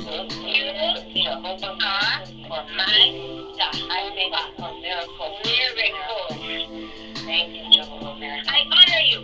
Forever. You are I am Dr. Miracle. I'm here in the Thank you for being Jehovah Miracle. Thank you for miracles in action for me.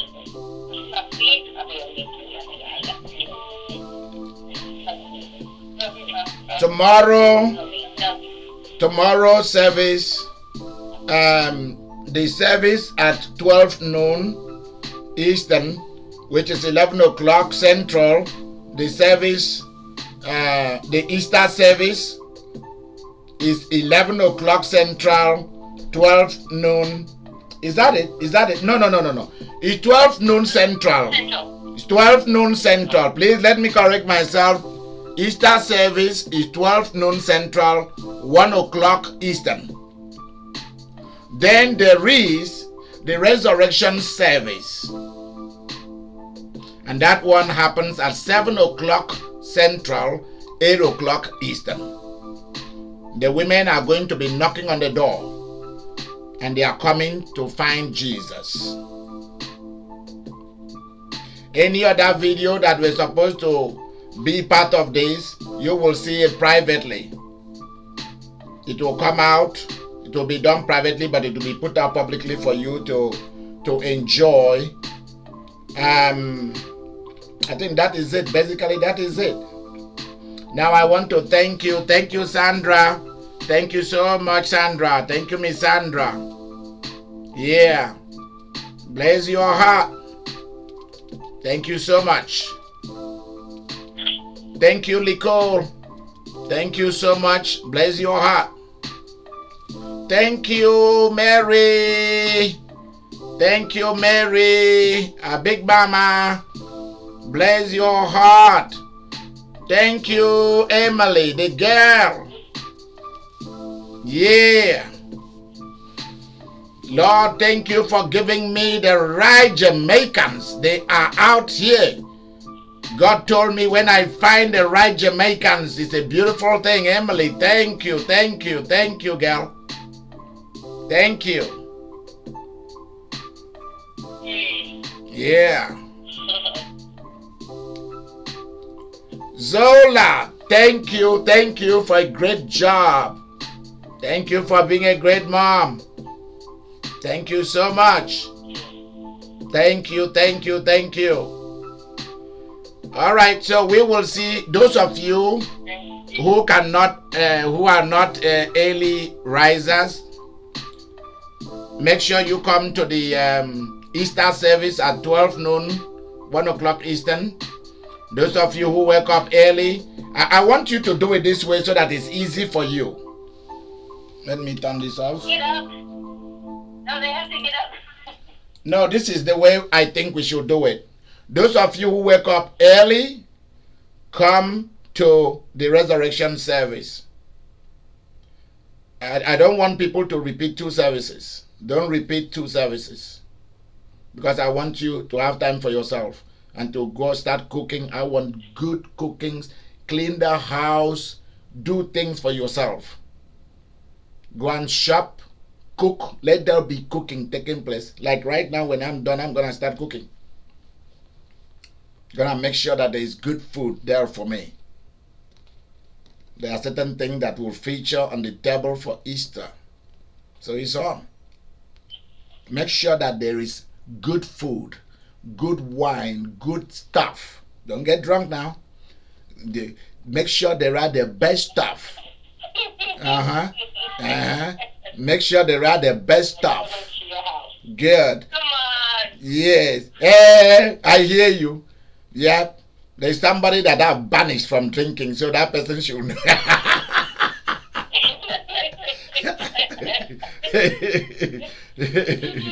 Yeah, those of you who cannot handle alcohol, if alcohol do not like you, leave it alone. Drink some of that. There are a lot of other quality good stuff out there. Yeah. Diane and Lucky, Corona doesn't allow me to come to New York to come and drink some rum punch with or is it punch rum or rum punch with both of you? Yeah. Yeah. Where is Diane? Yeah. Okay. I don't think she's there. So just make sure that from now, make sure that your life is in a festive mood. Forget about Koro. Forget about 19. You don't need to think about it. Tomorrow we will remember, Vicky, remind me and Mary, for us to pray for those people who have died and those who've lost their loved ones due to coronavirus activities.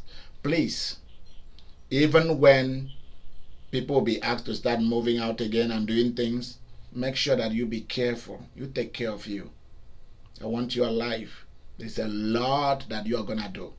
We are about to make history. And we are making history. And I want you to be alive to enjoy the history that has been made. Many of you have not yet enjoyed life. And since you are a boom baby, This is your time. So don't let anything take your life from you. And don't forget, we have the Son of God. He got you. And you got him. That's how it is. It's a big thing. What we have entered into is a very big thing. It's a big thing. Very, very big. Make sure you look good. Style. Sexy. Rich. That's our aim. Don't let anybody tell you anything that is all they want to preach to you is salvation and all of that, and that you are not for that. You already got salvation. If you don't have it, talk to me. I will lead you to Jesus, and then I will lead you into what Jesus wants you to be doing on the earth. Thank you so much. Thank you so much for observing Lent. This is, for some of you, the first time that you've actually been involved in Lent, in the practice of Lent, and it was made so easy for you so that you didn't feel it. But that's my job. My job is to make life easy for you, because I'm a painkiller. Others came to make life difficult for you. Good night and a happy Easter to you. Bishop. Yeah. Bishop, before you go, I have a question. Okay. You have put out there that you give the option of attending one service. Yes. You did say earlier that tomorrow was going to be a communion service. Yes, it will be a communion service. There will be communion in the two services.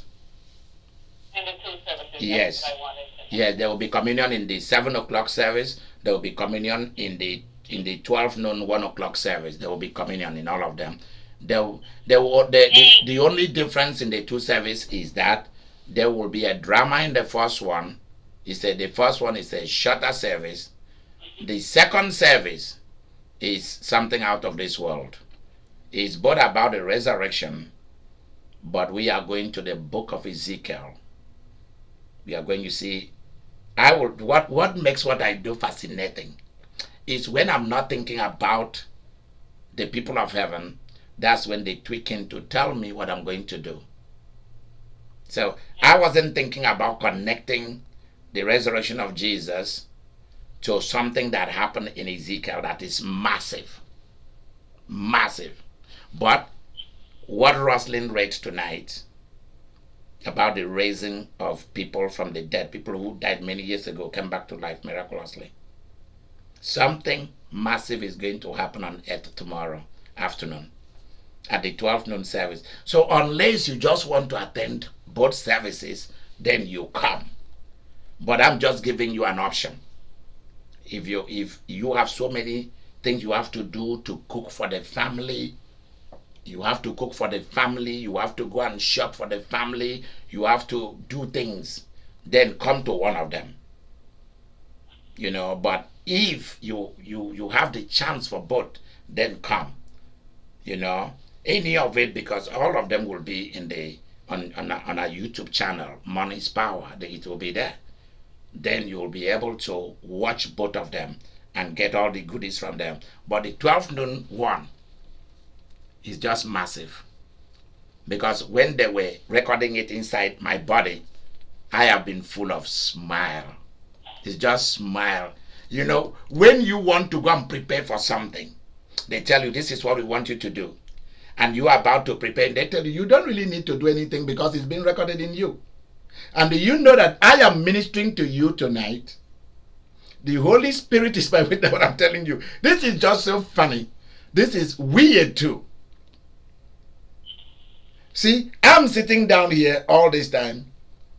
Almost 2 or 3 hours I've been here ministering. Okay. Are you aware that while I'm ministering, they are recording inside me? I'm hearing the recording of tomorrow's service inside me. Everything that I'm going to say, everything that I'm going, just weird. Just weird. All I would just do is just familiarize myself with that passage of scriptures and the scriptures for tomorrow, and and that's it. And then use them for my meditation. But actually, preparing like what we do, we go to write out what we'll say. No, it has already been done inside me. And so, if I'm called to go and minister in any church for communion service or Easter service, what I'm going to do is already inside me. This is what makes this good. That's why I've asked him to attach a lot of money to this, because Shante told me that she want to see me drip with gold and diamond and good things. That is the only thing that will make her to love me more. I say, I got you, girl. I like that. I really like that when somebody thinks like that. Then Mary came along and said, well, that's not enough. I want your life to be covered with a lot of all the things that you've always wanted to achieve, that you've been telling us. We want to seek it. And also I know that it will pain you to be the only one who has it, and all of us then have it too. I know that you will be the happiest person on it. I say, sure, girl, that's it. Yeah. That's it. So we got it going. Now, the service of tomorrow is going to set a foundation for what you've never seen before. I'm serious. Because you see, I will not go to bed until tomorrow evening, because there is what we do tonight. There is something we do tonight. We are not allowed to sleep. It's only for people in our order that does it. There's something we do tonight. For the first time, what each of you is going to see tomorrow, and you are going to hear tomorrow at the 12 noon service, there's no human being who participated in that service or who watched it who will ever be the same. Everything will change. Everything will change. It's not a renewal service. Listen, it's not. Yeah, it's not a renewal service. It's not for God to restore you. It's not for God to go and recover what was taken from you. No. It is everything is being created on the spot. It's like you walk into a major hotel and you sit down and they flipped a button and the table where you are sitting now open up, and now there is a stove in front of you. Where you are sitting, you are sipping a glass of wine, and the man or the woman comes and turn the light on, switch the stove on, turn the electric bulb on. Boom, the place became both a kitchen and a dining table at the same time. And the person is cooking everything from the scratch for you. That's what we are talking about. Thank you, Lord. So everything will be made new. Everything about you, all that you are going to have. We've been talking about this for years. But I didn't know that it is 2020. The foundation has been laid for 2020. Everything. There will be nobody who will be able to say, I made you into this. I gave you that. If it was not me, you will never have been this. I mean, those evil people, the good people can say that, but not the evil people. They cannot say that, because everything that they gave you caused you trouble. This is a big revelation. Everything wicked people gave you brought trouble to you. So now everything they gave you is going to be thrown away, because God is starting anew with you. Everything is going to be new. Yeah. Yeah. Everything is going to be new, brand new. Good night. Good night. Good night. See you. Bye-bye.